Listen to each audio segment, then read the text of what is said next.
Thank you, Dr. Rajini. Thank you, Dr. Harish. Thank you all doctors in English session. എല്ലാവർക്കും നമസ്കാരം.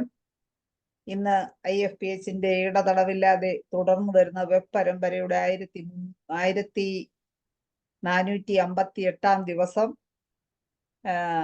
ഇന്ന് നമുക്കൊരു class ആണ്. Class എടുക്കുന്നത് മറ്റാരുമല്ല, നമ്മുടെ ഇംഗ്ലീഷ് മോഡറേറ്റർ മറ്റൊരു വേഷത്തിൽ നമുക്കിന്ന് ക്ലാസ് എടുക്കുവാനായി എത്തുന്നുണ്ട്. അപ്പോൾ ഇന്ന് ഡോക്ടർ അജ്നി ഷംസുദ്ദീനാണ് നമുക്ക് ക്ലാസ് എടുക്കുന്നത്. ഡോക്ടറുടെ ക്ലാസ് ശ്രദ്ധിക്കുന്നതിന് വേണ്ടി ഇന്ന് സൂം പ്ലാറ്റ്ഫോമിൽ എത്തിയിട്ടുള്ള എല്ലാ ബഹുമാന്യരായ ഡോക്ടേഴ്സിനെയും ഹോമിയോപ്പതി സ്നേഹികളെയും സ്റ്റുഡൻസിനെയും സന്തോഷപൂർവ്വം സ്വാഗതം ചെയ്യുന്നു.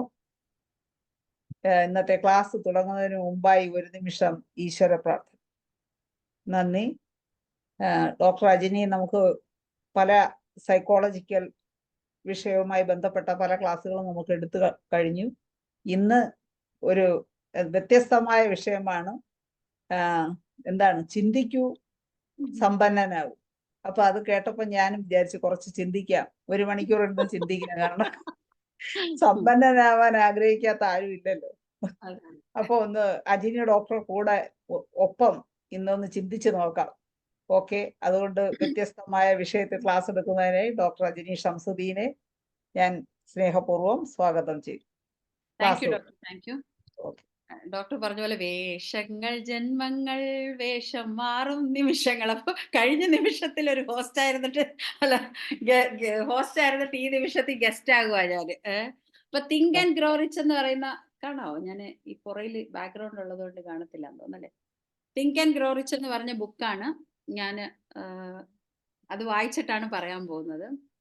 അതായത് ഞാൻ ഇതിനു മുമ്പ് പല പ്രാവശ്യവും പറഞ്ഞിട്ടുണ്ട്, നമ്മുടെ ചിന്തകളാണ് നമ്മളെ ലീഡ് ചെയ്യുന്നത്. നമ്മൾ അറിയാതെ പറയുന്ന വാക്കുകൾ, നമ്മുടെ തോട്ട്സ്, ഇതൊക്കെയാണ് നമ്മളുടെ ലൈഫിൽ നമ്മൾ കൊണ്ടെത്തിക്കുന്നത്. അപ്പോൾ നമ്മൾ എപ്പോഴും പറയും ചിന്തിച്ച് പൈസ ഉണ്ടാകും എന്ന് പറഞ്ഞാൽ ഞാനും വിശ്വസിച്ചിരുന്നില്ല. അതൊക്കെ ഒരു മണ്ടത്തരല്ലേ എന്നേ നമ്മൾ വിചാരിക്കത്തുള്ളൂ. പക്ഷെ ചിന്തിച്ച് തന്നെയാണ് നമ്മൾ എല്ലാം നമ്മുടെ ചിന്തകളിൽ കൂടിയാണ് ഉണ്ടാകുന്നത്. ഇപ്പോൾ നമ്മൾ ഒരിക്കൽ നമ്മളൊരു ഡോക്ടർ ആകാം എന്ന് ചിന്തിച്ചത് കൊണ്ടാണ് നമ്മളൊരു ഡോക്ടർ ആയത്. അല്ലെങ്കിൽ നമ്മുടെ മാതാപിതാക്കൾ ചിന്തിച്ചത് കൊണ്ടാണ് നമ്മളൊരു ഡോക്ടർ ആയത്. നമ്മളിപ്പോൾ ഒരു സ്ഥലത്ത് പോകാം എന്ന് വിചാരിക്കണമെങ്കിൽ നമ്മൾ ആ സ്ഥലത്ത് പോകാം എന്ന് ചിന്തിക്കുന്നത് കൊണ്ട് തന്നെയാണ്. ഒരിക്കൽ നമ്മുടെ മനസ്സിലൊരു തോട്ട് വരും, ആ തോട്ടിനെ നമ്മൾ വീണ്ടും ഫോളോ അപ്പ് ചെയ്യുമ്പോഴാണ് നമുക്കുണ്ടാകുന്നത്. അപ്പം നമ്മളിപ്പം നാട്ടിൽ നമ്മൾ ഓരോരുത്തരെ കാണുമ്പോൾ ഓരോരുത്തരുടെ മൈൻഡ് സെറ്റ് ഉണ്ടായിരിക്കും. ഇപ്പം നമ്മൾ പൈസ ഉള്ളവരുണ്ട്, പൈസ ഇല്ലാത്തവരുണ്ട്, സന്തോഷമായിട്ട് ജീവിതം നയിക്കുന്നവരുണ്ട്, സന്തോഷം ഇല്ലാത്തവരുണ്ട്. ഇതൊക്കെ അറിഞ്ഞോ അറിയാതെയോ അവരുടെ ചിന്തകളുടെ ഫലമാണെന്ന് പറഞ്ഞാൽ ഞാൻ ആദ്യം വിശ്വസിച്ചിരുന്നില്ല. പിന്നെ ഞാനും നിങ്ങൾക്കൊപ്പം ഈ ബുക്ക് ഞാൻ പല സ്ഥലത്തും ഇങ്ങനെ എടുത്തെടുത്ത് ഞാനും സമ്പന്നനാകാനുള്ള ശ്രമത്തിലാണ്. അപ്പൊ കൂട്ടം നമുക്ക് ചോദിച്ച് പോവാന്ന് പറഞ്ഞാൽ നമുക്ക് എല്ലാവർക്കും ഒരുമിച്ച് ഇത് വായിച്ച് പോകാം. അപ്പോ എന്താ ഈ ബുക്കിൽ പറയുന്നത്, ഇത് നെപ്പോളിയൻ ഹിൽ എന്ന് പറയുന്ന അദ്ദേഹം എഴുതിയ ബുക്കാണ്.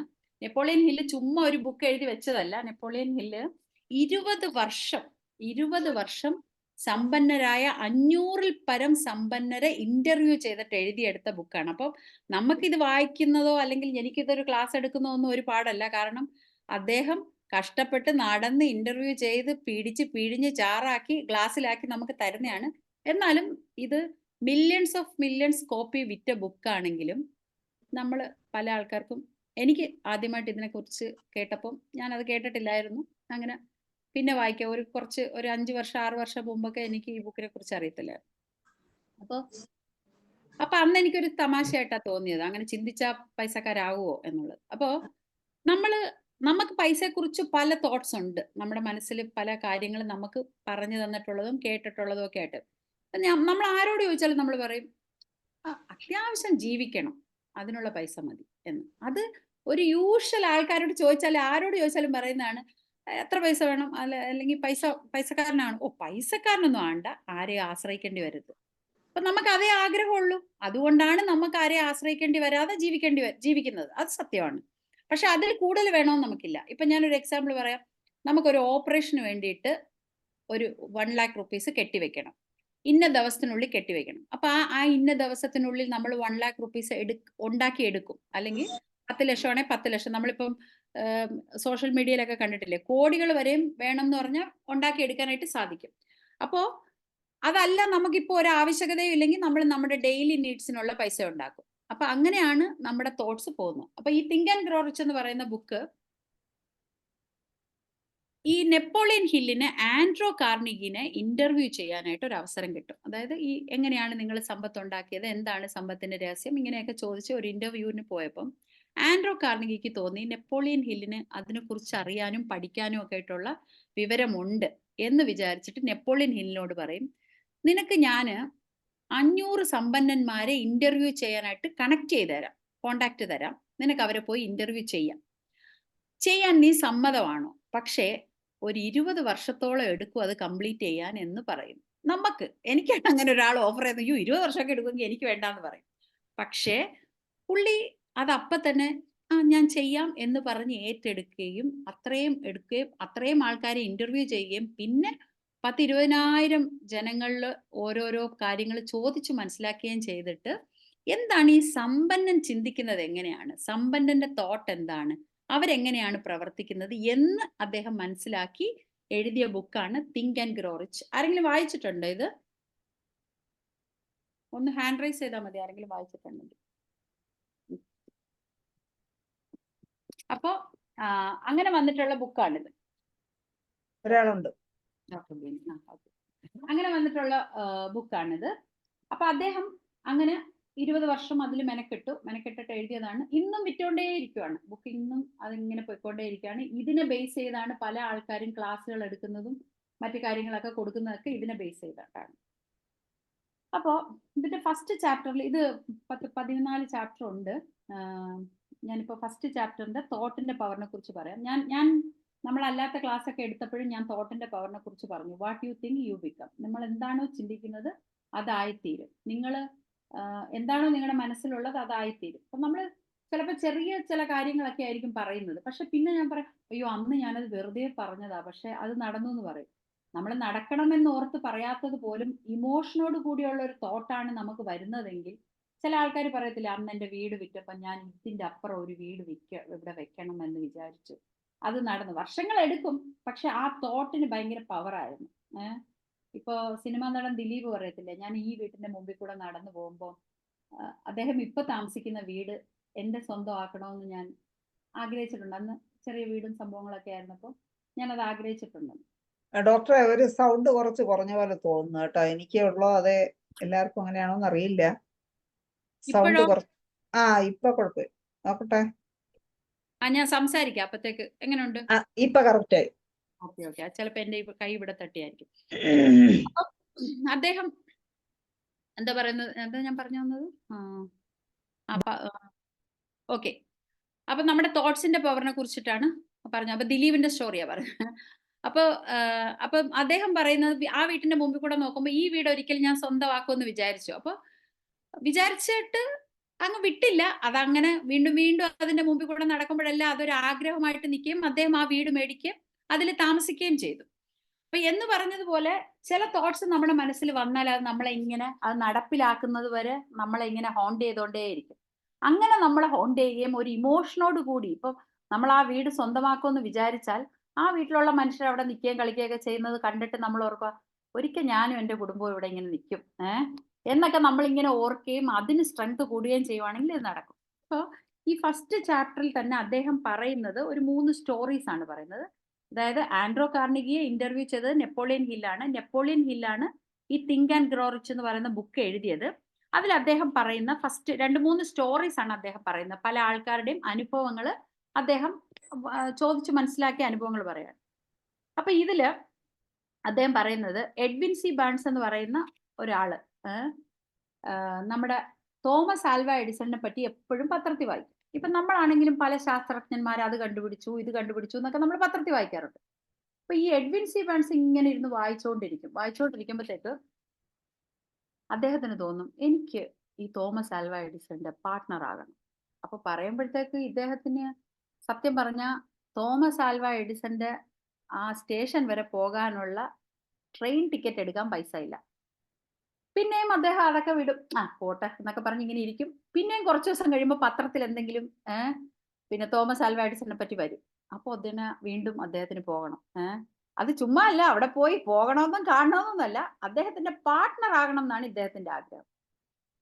അപ്പൊ ഉടനെ അദ്ദേഹം ഇങ്ങനെ വിചാരിച്ചിരിക്കും. പിന്നെ അദ്ദേഹത്തിന് അങ്ങനെ ആഗ്രഹം കൂടി കൂടി വന്നപ്പോ അദ്ദേഹം എന്തെടുത്ത് ഒരു ഗുഡ്സ് ട്രെയിനിൽ കയറി അങ്ങ് ഇറങ്ങി.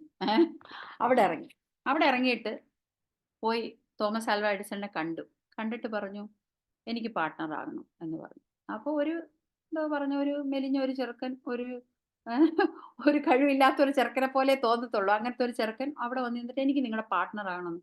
സത്യം പറഞ്ഞാൽ തോമസ് ആൽവ എഡിസണിന് എന്ത് പറയണമെന്ന് അറിയത്തില്ല. എന്നാലും നീ ആകണ്ടെന്നൊന്നും പറയാൻ തോന്നില്ല. കാരണം അയാളുടെ ആ കണ്ണുകളിലുള്ള ആ ഒരു എന്താ പറയുന്നത്, തീവ്രമായിട്ടുള്ള ഒരു ആഗ്രഹം അദ്ദേഹത്തിന് ഫീൽ ചെയ്തു. അപ്പൊ അദ്ദേഹം പറഞ്ഞു, ഓക്കെ, നീ ഇവിടെ ജോലിക്ക് കയറിക്കോ എന്ന് പറഞ്ഞു. അപ്പോഴും അദ്ദേഹം ഓക്കെ, ജോലി എനിക്ക് വേണ്ടാന്ന് പറഞ്ഞില്ല. ഇദ്ദേഹത്തിന്റെ കൂട്ടത്തിൽ കയറാനായിട്ട് എങ്ങനെയെങ്കിലും ഒരു ചാൻസ് ജോലിയാണല്ലോ എന്ന് വിചാരിച്ചിട്ട് അവിടെ ജോലിക്ക് കയറുന്നു. അങ്ങനെ അദ്ദേഹം അവിടെ ജോലി ചെയ്ത് കുറെ നാൾ ജോലി ചെയ്തു. അങ്ങനെ ഭയങ്കര ശമ്പളമൊന്നും അല്ലായിരുന്നു, എന്നാലും അദ്ദേഹം അവിടെ ജോലി ചെയ്തു, അവിടെ നിൽക്കാനുള്ള ആഗ്രഹം കൊണ്ട്.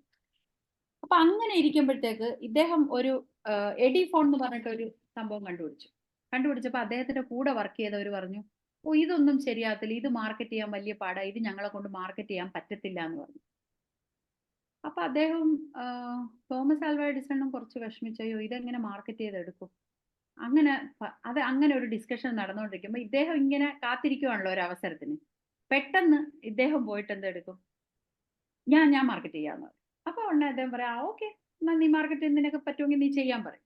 മാത്രമല്ല ആ വിശ്വാസം എനിക്ക് പറ്റും എന്നുള്ള, അദ്ദേഹത്തിന് എങ്ങനെയും ഇവിടെ പാർട്ട്ണറായേ പറ്റത്തുള്ളൂ, അതുകൊണ്ട് അദ്ദേഹം എന്ത് ചെയ്യാനും തയ്യാറാണ്. അങ്ങനെ അദ്ദേഹം അതിലോട്ട് കയറി. അങ്ങനെ കയറി അത് വളരെ സക്സസ് ആവും. ആ സംഭവം ഇദ്ദേഹത്തിന്റെ വിശ്വാസം കൊണ്ടും ഇദ്ദേഹത്തിനെ ഏൽപ്പിക്കാനുള്ള തോമസ് ആൽവ എഡിസന്റെ വിശ്വാസം കൊണ്ടും അദ്ദേഹം അത് ആത്മാർത്ഥമായിട്ട് ചെയ്യുകയും ചെയ്തത് കൊണ്ട് ആ സംഭവം സക്സസ് ആവും. അങ്ങനെ ഗ്രാജുവലി അപ്പൊ ആ ഫോണിന്റെ ഇതിൽ തന്നെ made by Edison, distributed by Edwin എന്നുള്ള ബാനറിൽ തന്നെ അത് അറിയപ്പെട്ടു, ആ പ്രോഡക്റ്റ് തന്നെ. അപ്പം അതങ്ങനെ ഫേമസ് ആയി. അങ്ങനെ ഗ്രാജുവലി അദ്ദേഹം, അതായത് ഞാൻ പറയുന്നത്, ഒരു സയന്റിസ്റ്റിന്റെ, ഇത്രയും വലിയ സയന്റിസ്റ്റിന്റെ പാർട്ട്ണർ ആകാൻ ഒരു സാധാരണ പയ്യൻ തയ്യാറായി പോവുകയും അത് നടക്കുകയും ചെയ്തു. ഇപ്പൊ ഇതൊക്കെ നെപ്പോളിയൻ ഹിൽ ഈ ബുക്കിൽ നമുക്ക് വായിക്കുമ്പോൾ ഒരു വിശ്വാസം വേണമല്ലോ കാര്യമൊക്കെ നടക്കണമെന്ന് എന്നുള്ളതിന് വേണ്ടിയിട്ട് ഒരുപാട് സ്റ്റോറി ഉണ്ട് കേട്ടോ. അതിൽ നിന്ന് 2-3 സ്റ്റോറി മാത്രമാണ് ഞാൻ ഈ ചാപ്റ്ററിൽ പറയുന്നത്. അപ്പൊ അങ്ങനെ അത് സക്സസ് ആയി, കുറച്ചാൾ ജോലി ചെയ്തു, അങ്ങനെ അദ്ദേഹം പോയി. പിന്നെ ഇതിൽ വേറൊരു കഥ പറയുന്നത്, ഒരു ഗോൾഡ് മൈനിങ്. ഈ കഥ നമ്മൾ ഈ ബുക്കിൽ അല്ലാതായിട്ട് തന്നെ അല്ലാതെ പല ഒരു ഇൻസ്പിറേഷന് വേണ്ടിയിട്ട് പല സ്ഥലത്തും നമ്മൾ കേട്ടിട്ടുണ്ട്.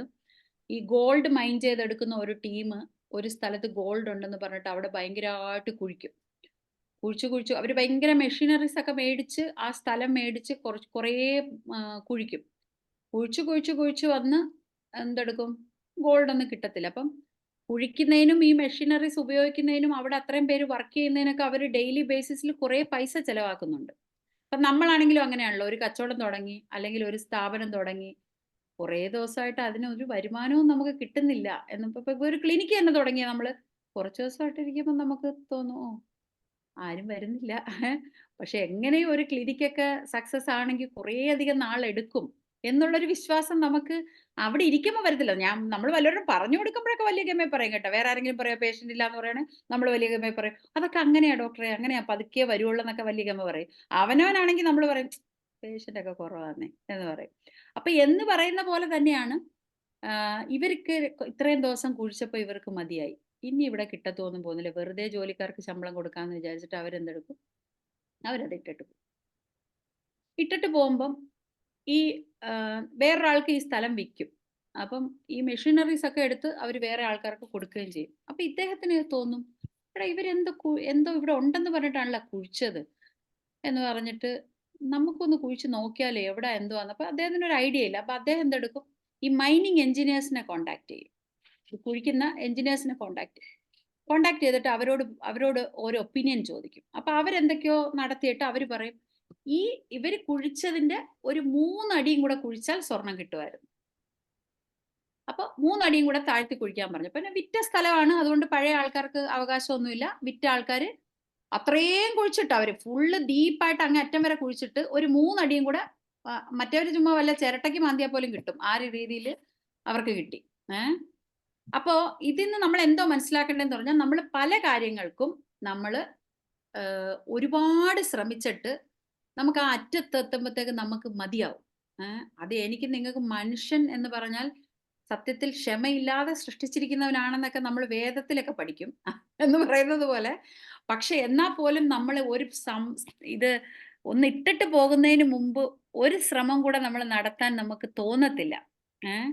അത് നമ്മുടെ തോട്ട് ഇങ്ങനെ നമ്മളിപ്പോ ഇങ്ങനെ രാത്രി കിടന്നിട്ട് കുറച്ച് നാളും കൂടെ അത് ഓടിക്കാം അല്ലേ എന്ന് ഓർക്കുമ്പോൾ നമ്മൾ പിന്നെ ഇപ്പൊ അപ്പോഴായിരിക്കും രണ്ട് അഭിപ്രായവും കൂടെ ആൾക്കാർ നമ്മുടെ അടുത്ത് പറഞ്ഞു തരും. ഓ പിന്നെ ഇത് ഇത്ര നാൾ ഓടിച്ചു തന്നെ മനുഷ്യൻ കുട്ടിച്ചോറായി, ഇനി വേറെ ജോലിയൊന്നും ഇല്ല, നിങ്ങൾ ഇത് ഇട്ടിട്ട് നിങ്ങളുടെ പണിക്ക് പോകാൻ നോക്കുക, അങ്ങനെ എങ്ങനെയാന്ന് ആരെങ്കിലും പറയും. അപ്പൊ വേർഡ്സിന് പവറുണ്ട്, തോട്ട്സിനും പവറുണ്ട്. ചില ആൾക്കാരുടെ വേർഡ്സ് നമ്മൾ ഭയങ്കരമായിട്ട് നമ്മളെ ഇൻഫ്ലുവൻസും ചെയ്യും.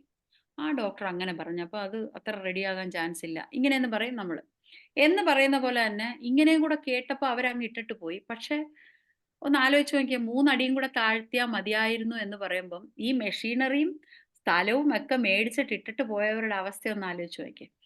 അപ്പോ നമ്മളെല്ലാരും അങ്ങനെയാണ്. ഒരുപാട് ശ്രമിക്കും ഒന്നിന്റെ പുറകെ. നമ്മള് ഒരു ഒരു പേപ്പർ റെഡിയാക്കാൻ വേണ്ടി നമ്മുടെ ഗവൺമെന്റ് സ്ഥാപനങ്ങളിൽ പോയാൽ തന്നെ ഇനി ആ സാധനം കിട്ടിയില്ലേലും വേണ്ടൂല, ഈ പേപ്പർ റെഡിയാക്കാൻ നമുക്ക് വയ്യാന്ന് ഓർക്കും. ഒന്ന് ചെല്ലുമ്പോൾ അവർക്ക് കറണ്ട് കാണത്തില്ല, രണ്ടാമത് ചെല്ലുമ്പോൾ അവർക്ക് സിസ്റ്റം വർക്ക് ചെയ്യത്തില്ല, മൂന്നാമത് ചെല്ലുമ്പം ഇടി മിന്നൽ ഏറ്റിട്ട് കമ്പ്യൂട്ടർ വീക്കായി പോയി എന്ന് പറയും. അപ്പം നമ്മൾ എന്ത് ചെയ്യും? നമ്മൾ ഓർക്കോ ഇനി അവിടെ പോയാലും ഇതൊക്കെ തന്നെ വേണ്ട, അത് വേണ്ടാന്നങ്ങ് നമ്മൾ വെക്കും. അങ്ങനെ നമുക്ക് നമ്മളങ്ങ് അക്ഷമരാകും. അപ്പോൾ കുറച്ചും കൂടെ നമ്മളുടെ ലക്ഷ്യത്തിന് കുറച്ചും കൂടെ ട്രാവൽ ചെയ്താൽ മതി എന്നുള്ള ആ ഒരു വിശ്വാസം നമുക്ക് വരണം. അതിനുവേണ്ടിയാണ് അദ്ദേഹം ഈ കഥ പറഞ്ഞേക്കുന്നത്. ഇനി ഡാർബി ഇൻഷുറൻസ് കമ്പനിയുടെ ഒരു കഥയാണ് അദ്ദേഹം അടുത്ത് പറഞ്ഞേക്കുന്നത്. അപ്പൊ ഈ ഡാർബി ഇൻഷുറൻസ് കമ്പനി ഇന്നത്തെ പിൽക്കാലത്തിൽ ഡാർബി ഇൻഷുറൻസ് കമ്പനി നടത്തിയ ആളുടെ ഒരു അനുഭവമാണ് പറയുന്നത്. അദ്ദേഹത്തിന്റെ അമ്മാവൻ, അവർക്കൊരു ഫ്ലോർ മില്ലായിരുന്നു. അപ്പൊ അവര് നമ്മുടെ നാട്ടിലൊക്കെ ഉള്ളതുപോലെ തന്നെ അവിടെയും ബ്ലാക്കും വൈറ്റ്സും തമ്മിൽ ഉച്ചനീചത്വങ്ങൾ ഉണ്ടായിരുന്നു. അപ്പോൾ ഒരു ബ്ലാക്ക് ആയിട്ടുള്ള ഒരു കുട്ടി ഇങ്ങനെ വന്നിട്ട് പറയും, എനിക്കൊരു 50 സെന്റ് തരണം എന്ന് എൻ്റെ അമ്മ പറഞ്ഞു എന്ന് പറയും ഈ പറയുന്ന ഡാർബിയുടെ അമ്മാവൻ്റെ അടുത്ത്. അപ്പൊ ഡാർബിയുടെ അമ്മാവൻ അല്ലെങ്കിലേ മുറി ഒന്ന് വെട്ടെന്നാണ് പറയുന്ന ആളാണ്. അപ്പൊ ഈ കൊച്ചിങ്ങനെ വന്ന് ചോദിക്കുന്ന കണ്ട് ഈ ഡാർബി പേടിച്ച് നിൽക്കും. ആ കൊച്ചിനെ എടുത്തിട്ട് ഇപ്പം നല്ലത് കൊടുക്കും എന്ന് വിചാരിച്ചിട്ട് കൊച്ചിനെ ഇങ്ങനെ നിൽക്കുക. പക്ഷെ ആ കൊച്ചെന്തെടുത്ത് എനിക്ക് 50 ഫിൽസ് തരാൻ എൻ്റെ അമ്മ പറഞ്ഞു, എനിക്ക് 50 ഫിൽസ് തരാൻ എൻ്റെ അമ്മ പറഞ്ഞു എന്ന് ഇത് തന്നെ ആ കൊച്ചിങ്ങനെ വീണ്ടും ചോദിച്ചുകൊണ്ടിരിക്കുക.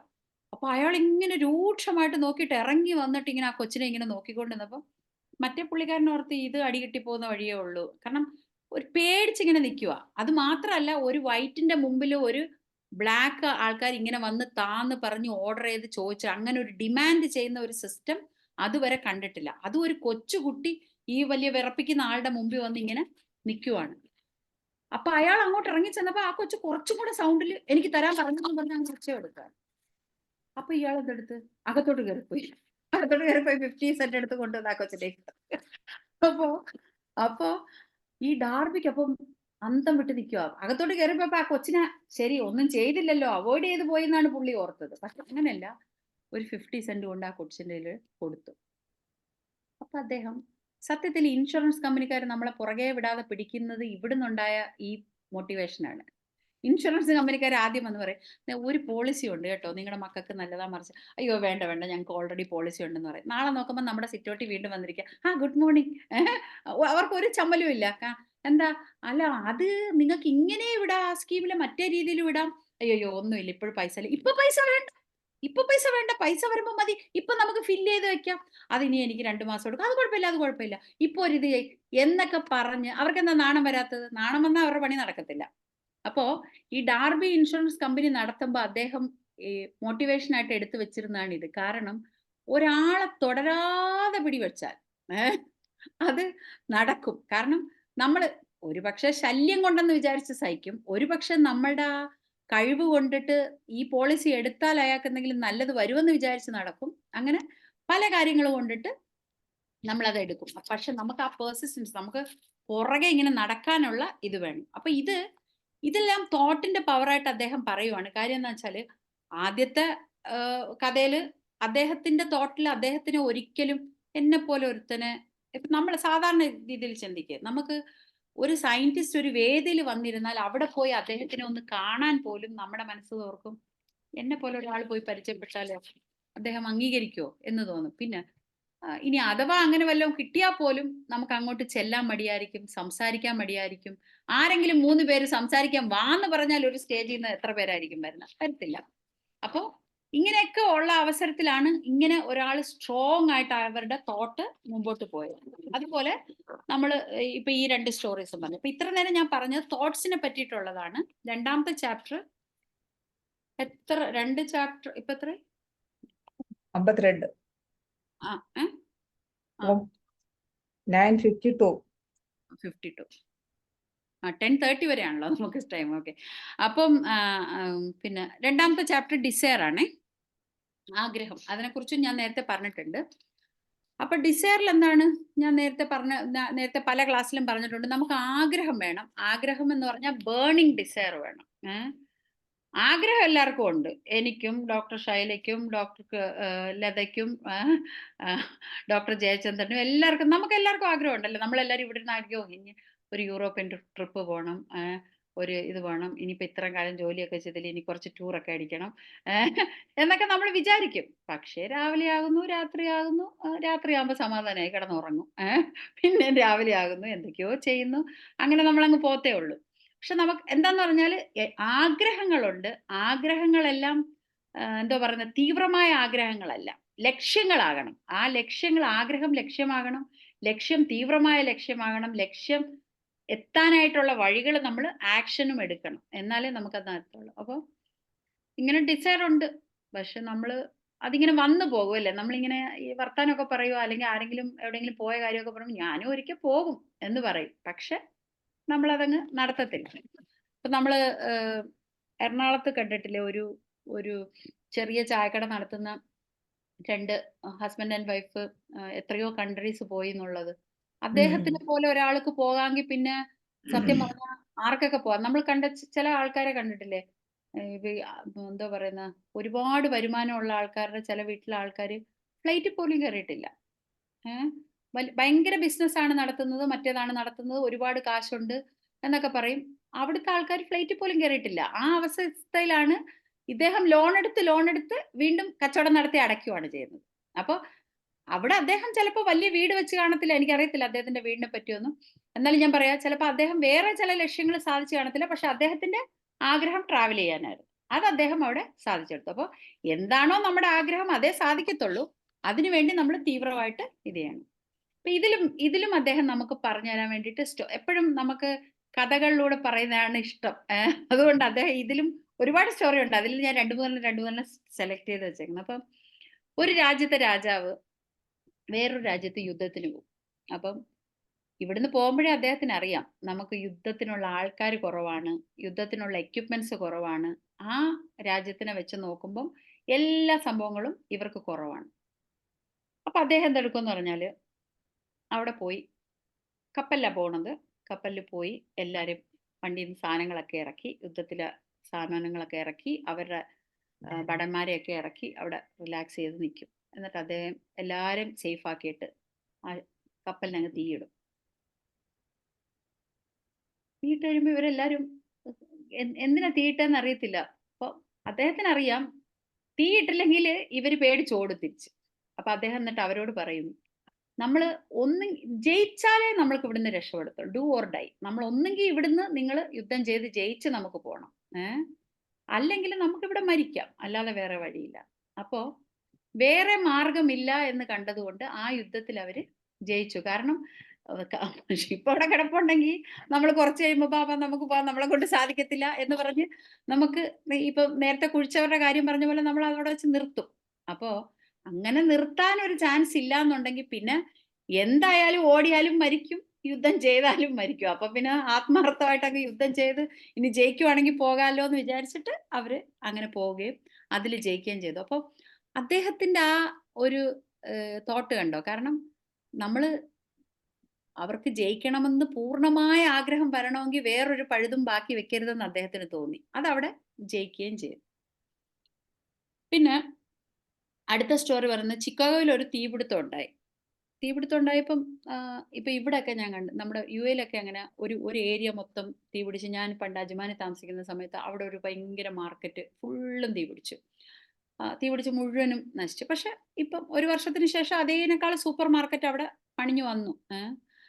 ആ, എന്ന് പറഞ്ഞതുപോലെ അന്നത്തെ കാലത്ത് ഇത് ഒരുപാട് വർഷം മുമ്പുള്ള ഈ ബുക്ക് പബ്ലിഷ് ചെയ്ത് തന്നെ കുറെ വർഷം മുമ്പാണ്. അപ്പൊ അന്ന് ചിക്കാഗോയിലുള്ള മാർക്കറ്റ് എല്ലാം അങ്ങ് കത്തി നശിച്ചു. ആ ഒരു പ്രത്യേക ഏരിയയിൽ കേട്ടോ. അപ്പം എല്ലാവരും എന്തെടുത്തു, ആദ്യം എല്ലാവരും ഈ പറഞ്ഞതുപോലെ നമുക്ക് ഏതൊരു സാധനം നഷ്ടപ്പെടുമ്പോഴും ആദ്യത്തെ നമ്മുടെ റെസ്പോൺസ് എങ്ങനെയായിരിക്കും, ഇത് ഞാൻ തിരിച്ചുണ്ടാക്കും എന്ന് നമ്മൾ പറയും. പക്ഷെ അതൊന്നും മിക്കവാറും ആൾക്കാർ അത് ഉണ്ടാക്കത്തില്ല. നമ്മുടെ അപ്പോഴത്തെ വാശിക്ക് പറയും, ഇത് ഞാൻ ഒരെണ്ണം മേടിക്കും, ഇത് ഞാൻ തിരിച്ച് കൈപിടിക്കും, എൻ്റെ വീട് ഞാൻ തിരിച്ചെടുക്കും, എൻ്റെ സ്ഥലം ഞാൻ അതുപോലെ എടുക്കും. ഇതൊക്കെ പറയും. ഇതൊക്കെ ഞാൻ പറഞ്ഞില്ലേ, ഇതൊക്കെ നമ്മുടെ ആഗ്രഹങ്ങളാണ്. പക്ഷെ ആഗ്രഹങ്ങൾ ഇങ്ങനെ വന്നും പോയി ഇരിക്കും, അതങ്ങ് പോവും. പിന്നെ അത് വേറെ ആരെങ്കിലും മേടിച്ചെന്ന് പറയും, ആ ഓക്കെ, നമുക്ക് വേറെ അതിനേക്കാളും നല്ല സ്ഥലമായിരിക്കും നമ്മൾ ചിലപ്പോൾ മേടിച്ച. അങ്ങനെ എല്ലാം തിരിച്ചു പിടിക്കണമെന്നൊന്നുമില്ല, ചിലതൊക്കെ അങ്ങനെ വിട്ട് തന്നെ കൊടുക്കണം. എന്നാലും അപ്പം എന്ത് ചെയ്യും, എല്ലാവരും പറയും ഞാൻ കട പണിയാന്നൊക്കെ പറയും. അത് കഴിയുമ്പോൾ എല്ലാവരും പറയും ഇനിയിപ്പോൾ ഇവിടെ ഒന്നേന്ന് തുടങ്ങാനും പണിയാനും ഒക്കെ ഭയങ്കര ബുദ്ധിമുട്ട്. കേൾക്കുന്നില്ലേ? വീഡിയോ സ്റ്റക്കായിരിക്കുന്ന പോലെ തോന്നുന്നല്ലോ. റേഞ്ച് പ്രശ്നം. ഇപ്പൊ റെഡി. അപ്പൊ അതിൽ ഒരാൾ മാത്രം പറയും, നിങ്ങൾ എല്ലാവരും പോയിക്കോ. അപ്പൊ അവർ പറയും വേറൊരു ഏരിയയിൽ നമുക്ക് പുതിയതായിട്ട് പോയി നമുക്ക് എല്ലാവർക്കും കൂടെ അങ്ങോട്ട് പോയി അവിടെ പണിയാം എന്ന് പറയും. അപ്പൊ ഒരാൾ പറയും, രണ്ടാൾ പറയും. അപ്പൊ നമുക്കും അതാണല്ലോ എളുപ്പം, എല്ലാവരും കൂട്ടത്തോട് കൂടെ ചെയ്യുന്ന എന്തെങ്കിലും ചെയ്താൽ പിന്നെ ശല്യമില്ലല്ലോ. അതങ്ങ് കോറസ് ആയിട്ട് അങ്ങ് പോകാമല്ലോ എന്ന് വിചാരിച്ചിട്ട് എല്ലാവരും പറയും ഓക്കെ, എന്നാ ശരി, നമുക്കത് അതൊരു നല്ല ഐഡിയ തന്നെയാണ്. വേറൊരു സ്ഥലത്തോട്ട് മാറി, ഇനി കത്തി നശിച്ച സ്ഥലം നശിക്കണ്ടല്ലോ, വേറൊരു സ്ഥലത്തോട്ട് പോകാന്ന് പറയാം. അവരെല്ലാവരും അങ്ങ് പോകും. അപ്പൊ ഒരാൾ മാത്രം പറയില്ലല്ലോ, നമുക്കിവിടെ പണിയണം എന്ന് പറയും. അപ്പോൾ മറ്റുള്ളവരാരും നിൽക്കത്തില്ല. അപ്പോൾ അയാൾ പറയും അവിടെ നിന്നിട്ട്, ഞാൻ ഇതുപോലത്തെ ഒരു സൂപ്പർ മാർക്കറ്റ് ഇവിടെ ഞാൻ ഉണ്ടാക്കി എടുക്കും, ഇത് സത്യം എന്നുള്ള രീതിയിൽ നിന്ന് ഒരാൾ പറയും. അതാണ് പിൽക്കാലത്തുള്ള മാർഷൽ ഡിപ്പാർട്ട്മെന്റ് സ്റ്റോർ എന്ന് പറഞ്ഞ വലിയ സ്ഥാപനം ഉണ്ടായതിന്റെ പിന്നിൽ അദ്ദേഹത്തിന്റെ ഒരാളുടെ ശബ്ദമാണ്. പിന്നീട് അതിൽ ആൾക്കാർ ജോയിൻ ആയി കാണും. പക്ഷെ നമ്മള് അത് നമ്മളെ കൊണ്ട് സാധിക്കും, അല്ലെങ്കിൽ എല്ലാരും പോയപ്പോഴും ഒരാൾ ഒറ്റയ്ക്ക് പതറാതെ നിന്നതാണ് ആ ഒരു ഡിപ്പാർട്ട്മെന്റ് സ്റ്റോർ. അടുത്ത സ്റ്റോറി. അപ്പൊ ഇവിടെ നമുക്ക് എന്തോ പറയുന്ന വെച്ചാൽ, നമുക്ക് ഒരു ഉദ്ദേശം വേണം. എന്താണ് നമുക്ക് വേണ്ടതെന്ന് വേണം, നമുക്ക് അതിന്റെ തോട്ട്സ് വേണം. തോട്ട്സ് എപ്പോഴും നമ്മൾ ശ്രദ്ധിക്കേണ്ട ഒരു കാര്യമാണ്. ഇപ്പൊ ഞാനാണെങ്കിലും ഓർക്കും, ഇന്ന് തന്നെ ഞാൻ ആലോചിച്ച്, ഞാൻ എന്തോ വീട് തൂത്തോണ്ടിരിക്കുമ്പോൾ ഞാൻ എന്തോ വേറെ കാര്യം ചിന്തിക്കുകയാണ്. അപ്പൊ ഞാൻ ചിന്തിച്ച്, ഈ ചിന്ത കൊണ്ട് എനിക്ക് പ്രയോജനം ഉണ്ടോ ഞാൻ ഈ പറയുന്നതല്ലാതെ എന്ന് പറഞ്ഞ് ഞാൻ വീണ്ടും തൂക്കുന്നതിലോട്ട് കോൺസെൻട്രേറ്റ് ചെയ്യുമായിരുന്നു. കാര്യം എന്താന്ന് വെച്ചാല്, നമ്മളിങ്ങനെ പറയുമെങ്കിലും നമ്മുടെ തോട്ട്സും ഇങ്ങനെ പോകും. പോകുമ്പോൾ നമ്മളൊന്ന് പിടിച്ചിട്ടിട്ട് നമ്മൾ പറയണം, ഇതുകൊണ്ട് നമുക്ക് പ്രയോജനമൊന്നുമില്ല. ഇത് ചിന്തിക്കും തോറും നമ്മൾ വീക്ക് ആയിക്കൊണ്ടിരിക്കത്തേ ഉള്ളൂ. അപ്പോൾ വീക്ക് ആകുന്ന ചില തോട്ട്സ് ഉണ്ട്. നമ്മളിപ്പോ പറയും, അവിടെ എന്തോ ഒരു കുഴപ്പമുണ്ടെന്ന് തോന്നുന്നു. അത് നമ്മളിപ്പോ ചിന്തിക്കും, വിടും. കുറച്ച് കഴിയുമ്പോൾ എന്തായിരിക്കും കുഴപ്പം എന്ന് നമ്മൾ വീണ്ടും ചിന്തിക്കുമ്പോഴാണ് ആ കുഴപ്പമേ കുഴപ്പമാകുന്നത്. അല്ലാതെ നമ്മൾ അങ്ങനെ ഒരു ബുക്കുണ്ട്, നിങ്ങൾ ചിന്തിക്കുന്നതെല്ലാം ശരിയല്ല എന്ന്. നമ്മളിപ്പോ പലതും ചിന്തിക്കുമല്ലോ. ആ ബുക്കിന്റെ കറക്റ്റ് പേര് ഞാൻ മറന്നുപോയി, ഇവിടെ ഉണ്ട്, ഞാൻ നോക്കിയിട്ട് പറയാം. അപ്പോൾ അതായത് നമ്മളിപ്പോ പലതും ചിന്തിക്കും. ഇപ്പൊ ഞാൻ ഓർക്കോ, എന്താ, ഒരാൾക്ക് എന്നോട് ദേഷ്യമാണ്. അവർക്ക് ശരിക്കും ദേഷ്യം കാണത്തില്ലായിരിക്കും, അല്ലെങ്കിൽ എന്നോട് പെരുമാറിയത് ഇന്ന കാരണം കൊണ്ടാണ് എന്ന്. ഇപ്പൊ ഒരാൾ കുറെ നാൾ കൊണ്ട് നമ്മളെ ഫോൺ വിളിക്കുന്നില്ല. അപ്പോ ഞാൻ ഓർക്കോ അപ്പൊ ഞാൻ എൻ്റെ മനസ്സിലോർക്കോ, ഞാൻ അന്ന് സംസാരിച്ചതിന് ശേഷമാണ് അവരെന്നെ വിളിക്കാത്തത്. അവര് മനസ്സാവാച കർമ്മണ അറിഞ്ഞിട്ടില്ല കേട്ടാ. ഞാൻ തന്നെ ചിന്തിക്കുകയാണ്, ഞാനും അവരും തമ്മിൽ അന്ന് സംസാരിച്ചതിന് ശേഷമാണ് അവർ വിളിക്കാത്തത് എന്ന് ഞാൻ അങ്ങ് വിചാരിക്കുക. ഇത് വിചാരിച്ചിട്ട് ഞാൻ ഇതുമായിട്ട് റിലേറ്റഡ്. അപ്പൊ നമ്മൾ എന്താ വിചാരിക്കും, ഇങ്ങനെ ചിന്തിച്ച് അത് ശരി, അതുകൊണ്ടാണ് അവരെന്നെ മറ്റേ കാര്യം അറിയിക്കാതെ. ഇങ്ങനെ നമ്മൾ തന്നെ കണക്ട് ചെയ്ത് ഈ തോട്ട്സിനെ വലുതാക്കി എന്താ, ആർക്കാ കുഴപ്പം? അവര് ജോളിയായിട്ടിരിക്കുമായിരിക്കും. ഈ ചിന്തിക്കുന്ന നമ്മൾക്കാണ് ആകെപ്പാട് പ്രശ്നവും, പിന്നെ അത് ഓർക്കുമ്പോഴത്തേക്ക് വിഷമവും ഒക്കെ വരുന്നത്. അപ്പൊ നമ്മൾ ആ തോട്ട്സ് ശ്രദ്ധിക്കുകയും വേണ്ടതായ തോട്ട്സിന്, അപ്പൊ നമുക്ക് എന്താണോ നേടേണ്ടത് അത് നമ്മൾ പകരം കൊണ്ടുവരികയും വേണം. നമ്മൾ ചിലപ്പോൾ എല്ലാം ചിന്തിക്കും കേട്ടോ. എല്ലാ മനുഷ്യരും പലതും ചിന്തിക്കുമ്പോൾ നമ്മൾ തന്നെ പറയണം, വേണ്ട നമുക്ക് ചിന്തിക്കാനുള്ള ചിന്തിക്കാം, അല്ലെങ്കിൽ നമുക്ക് വല്ല അഫർമേഷൻ പറയാം. ഇങ്ങനെയെന്ന് പറഞ്ഞ് നമുക്ക് വേണ്ട കാര്യങ്ങളെ പറ്റി നമ്മൾ ചിന്തിക്കണം. ഇപ്പം ഞാൻ നേരത്തെ പല പ്രാവശ്യം പറഞ്ഞിട്ടുണ്ട്, ഒരു വീട് ഉണ്ടാക്കണമെന്ന് വിചാരിച്ചാൽ പോരാ, വീട് എവിടെ ഉണ്ടാക്കണം, എത്ര സ്ക്വയർ ഫീറ്റ് വേണം, എത്രയാണ് നിങ്ങളുടെ കയ്യിലെ പൈസ, ഏത് സ്ഥലത്താണ് ഉണ്ടാക്കേണ്ടത്, ഏത് രീതിയിലാണ് ഉണ്ടാക്കേണ്ടത്, നിങ്ങൾ വിചാരിക്കുന്ന രീതിയിൽ ഉണ്ടാക്കണമെങ്കിൽ അതിന് എത്ര പൈസ വേണം, അപ്പം ഇപ്പം ഇത്ര നിങ്ങളുടെ കയ്യിലുണ്ട്, ഇപ്പോൾ ഉള്ളതിൽ നിന്ന് ആ ആ വീട്ടിലേക്ക് എത്താൻ എത്ര കൂടെ ഉണ്ടാക്കണം, അതുണ്ടാക്കാൻ എന്തൊക്കെ മാർഗങ്ങളുണ്ട്, ലോൺ എടുക്കാൻ പറ്റുമോ, അവരുടെ നിന്ന് ചോദിക്കാൻ പറ്റുമോ, സ്ഥലം വിൽക്കാൻ പറ്റുമോ, അങ്ങനെ ചെയ്താൽ ഇതിനേക്കാൾ ലാഭമാവും. ഇതെല്ലാം നമ്മൾ ആദ്യം നമ്മുടെ അകത്ത് ചിന്തിക്കണം. നമ്മുടെ മനസ്സിലുണ്ടാകുന്ന മാത്രമേ വെളിയിലുണ്ടാകത്തുള്ളൂ. വെളിയിലുണ്ടായിട്ട് മനസ്സിലുണ്ടാകാനായിട്ട് നമുക്ക് ഒരിക്കലും സാധിക്കും. നമ്മൾ ഓർക്കും കുറച്ച് കാശൊക്കെ ആട്ടെ, അപ്പോഴത്തേക്ക് ശരിയാക്കാം എന്ന് വിചാരിച്ചാൽ അങ്ങനെ നടക്കത്തില്ല. നമ്മൾ ആദ്യം മനസ്സിലുണ്ടാക്കണം. ഏതൊരു സാധനവും മനസ്സിലുണ്ടാക്കണം. അപ്പോൾ എന്താ പറയുന്നത്, നമ്മൾ ഞാൻ എടുക്കുന്ന ക്ലാസ്സിലെല്ലാം ഞാൻ പറയാറുണ്ട്, ഈ പ്ലാൻ എല്ലാം നമ്മൾ കൃത്യമായി എഴുതുകയും വ്യക്തമാക്കുകയും ചെയ്തിട്ട് നമ്മൾ കിടക്കാൻ പോകുമ്പോഴും രാവിലെ എണീക്കുമ്പോഴും ഇതിനെപ്പറ്റി ചിന്തിക്കുകയും ഇതിനെപ്പറ്റി ഓർക്കുകയും പറയുകയും ചെയ്യണം. അതെന്തിനാണെന്ന് വെച്ചാൽ നമ്മുടെ സബ് കോൺഷ്യസ് മൈൻഡിലോട്ട് ഇടാനുള്ള ഒരു വഴിയാണ്. പിന്നെ ഞാൻ പറഞ്ഞല്ലോ, പൈസ ഉണ്ടാകണമെങ്കിൽ പൈസയെക്കുറിച്ച് ഒരിക്കലും ചീത്തവാക്കെന്നല്ല, ഒരു തെറ്റുകൾ നമ്മൾ പറയരുത്. ഇപ്പം ഞാൻ പൈസ ഉണ്ടാക്കിയത് എങ്ങനെയാണെന്ന് നിങ്ങൾക്ക് അറിയത്തില്ല എന്ന് വെച്ചോ, ഞാനൊരു വലിയ പൈസക്കാരിയാണെന്ന് വെച്ചോ. അപ്പോൾ ഇരുന്ന് പറയുകയാണോ, ജിനു ഡോക്ടർ പൈസ ഉണ്ടാക്കിയതേ അവിടെ ഏതാണ്ട് ബിസിനസ്സിൽ എന്താണ്ട് മറ്റേതൊക്കെ വെച്ചിട്ടും മറ്റേ കള്ളമൊക്കെ കാണിച്ചിട്ടും ഒക്കെ അവർക്ക് എന്ത് വേണോ, അവർക്ക് പൈസ ഉണ്ടാക്കാമല്ലോ, പിന്നെ എന്ന് പറയുവാണ്. സത്യത്തിൽ ഞാനിതൊന്നും അറിഞ്ഞതായിരിക്കത്തില്ല, എന്നെ ഇത് ബാധിക്കത്തുമില്ല നിങ്ങൾ ആരെങ്കിലും പറഞ്ഞെന്നും പറഞ്ഞിട്ട്. പക്ഷേ ഇത് പറയുന്ന നിങ്ങളുടെ തോട്ടിനെ ഇത് ബാധിക്കുകയും നിങ്ങളുടെ ഡെവലപ്മെന്റിനെ ഇത് നശിപ്പിക്കുകയും ചെയ്യും. അതായത് ഒരാൾക്ക് എനിക്ക് പൈസ ഉണ്ടാക്കണം, പക്ഷെ പൈസ ഉണ്ടാക്കിയവരെല്ലാം ഞാൻ കുറ്റമാണ് പറയുന്നത്. അപ്പോൾ പൈസ വരത്തില്ല നമ്മളുടെ അടുത്തോട്ട്, അതിനങ്ങനെ വരാൻ പറ്റത്തില്ല. കാരണം എന്നെ ഉണ്ടാക്കിയവരെ എല്ലാം ദുഷിപ്പിച്ചാണ് പറയുന്നത്. നമുക്ക് പൈസ വേണം, എല്ലാവർക്കും വേണം, പക്ഷെ പൈസ ഉണ്ടാക്കിയവരെല്ലാം കുഴപ്പക്കാരാ. ഇത് നമ്മൾ പൊതുവെ പറയില്ലേ, ബിസിനസ് ഒന്നും നമുക്ക് പറ്റത്തില്ലെന്നേ, അതിനൊക്കെ കള്ളത്തരം വേണമെന്ന്. സത്യം പറഞ്ഞാൽ കള്ളത്തരം ഉള്ളവരാണ് ആ ബിസിനസ്സിൽ വിജയിക്കുന്നത്? അല്ല. ബിസിനസ്സിൽ ക്ലാരിറ്റി ഉള്ളവരാണ് ബിസിനസ്സിൽ വിജയിക്കത്തുള്ളൂ. ക്ലാരിറ്റി വേണം. കൂടെ നിൽക്കുന്നവന് നല്ലോണം നോക്കണം, അവന് നല്ല ശമ്പളം കൊടുക്കണം, മറ്റു കാര്യങ്ങൾ ചെയ്യണം. ഇങ്ങനെ ബിസിനസ്സിൽ വിജയിക്കണമെങ്കിൽ അതിന് പ്രത്യേക ആയിട്ടുള്ള കഴിവ് വേണം, ക്ലാരിറ്റി വേണം, വ്യക്തത വേണം, എന്താണ് ചെയ്യേണ്ടതെന്നൊക്കെ കാണാം. അല്ലാതെ അവൻ കള്ളനായതുകൊണ്ടല്ല. പല ആൾക്കാർ ചിലപ്പം ശരിയായിരിക്കും, കള്ളത്തരത്തിൽ ആരെങ്കിലും പൈസ ഉണ്ടാക്കി കാണും, പക്ഷെ അത് അവൻ്റെ ബിസിനസ്. കുറച്ച് കഴിയുമ്പോൾ അവൻ അതിൻ്റെ ഭവിഷ്യത്തുകൾ അനുഭവിക്കുകയോ അനുഭവിക്കാതിരിക്കുകയോ ചെയ്യും. പക്ഷെ നമ്മൾ പണ്ട് മുതലേ നമുക്കൊരു ഇതുണ്ട്, അവര് അത് പുള്ളി പണ്ടേ ആരാണ്ടെയൊക്കെ വെട്ടിപ്പിടിച്ചുണ്ടാക്കിയ പൈസ ആയിരിക്കാം, ഒരു പക്ഷേ ആയിരിക്കാം, നമുക്കറിയത്തില്ല. പക്ഷെ അത് റിപ്പീറ്റഡ്ലി പറഞ്ഞുകൊണ്ടിരിക്കുന്ന നമ്മളിലേക്ക് പൈസ ഒഴുകി വരത്തില്ല, ഒരിക്കലും വരത്തില്ല. അതാണ് നമ്മൾ ചിലർക്ക് മണി ബ്ലോക്ക് എന്നൊക്കെ പറയുന്നത്. അപ്പോൾ പൈസ കുറ്റം പറഞ്ഞുകൊണ്ടിരിക്കുക, പൈസ മരത്തിലാണോ കായ്ക്കുന്നത്, പൈസ ഇത്ര, അതുപോലെ നമ്മളെ തന്നെ ലിമിറ്റ് ചെയ്യും. ഏതെങ്കിലും ഒരു സാധനം മേടിക്കുക, അതൊക്കെ വലിയ പൈസക്കാർക്ക് പറഞ്ഞിട്ടുള്ള കാര്യമാണ് മോനെ, അതൊന്നും നമുക്ക് പറഞ്ഞിട്ടില്ല എന്ന് പറയുന്നത് നമ്മളെ ലിമിറ്റ് ചെയ്യുന്നതാണ്. ഇത് തന്നെ കേട്ടോണ്ടിരിക്കുന്ന നമ്മുടെ മനസ്സ് തന്നെ അങ്ങ് പിന്നെ പറയും, എന്തെങ്കിലും ഒരു നല്ല സാധനം കാണുമ്പോൾ ഇത് നിനക്ക് പറഞ്ഞിട്ടുള്ളതല്ല എന്ന് നമ്മൾ റിപ്പീറ്റഡ് ആയിട്ട്. ഇപ്പോൾ എന്താ പറയുന്നത്, നമ്മൾ കൊച്ചു വയസ്സിലൊക്കെ ഒരു കാര്യം പറയുമ്പം പിള്ളേരെ പെട്ടെന്ന് സ്റ്റോപ്പ് ചെയ്യാൻ വേണ്ടി നമ്മൾ പറയുന്നത്, പിന്നെ ഇവിടെ പൈസ വെച്ചേക്കോല്ലേ, പിന്നെ പൈസ അടുക്കി വെച്ചേക്കോല്ലേ, അത് ഉടനെ അങ്ങ് മേടിക്കാൻ, നീ ആരാ ടാറ്റാടെ മോനോ, നീ ആരാ മറ്റേ ഇതാണോ എന്നൊക്കെ നമ്മൾ വെറുതെ ഒരു വർത്താനത്തിന് പറയുന്നതാണ്. പക്ഷേ ഈ വാക്കുകളെല്ലാം കുട്ടികളുടെ മനസ്സിൽ കയറി കിടക്കും. അപ്പം ഞാൻ ടാറ്റാടെ മോനല്ല, എനിക്കിതൊന്നും അർഹതയുള്ളതല്ല എന്നൊക്കെ അവർ റിപ്പീറ്റഡ്ലി അഫേം ചെയ്യുവാണ് അവരുടെ മനസ്സിൽ.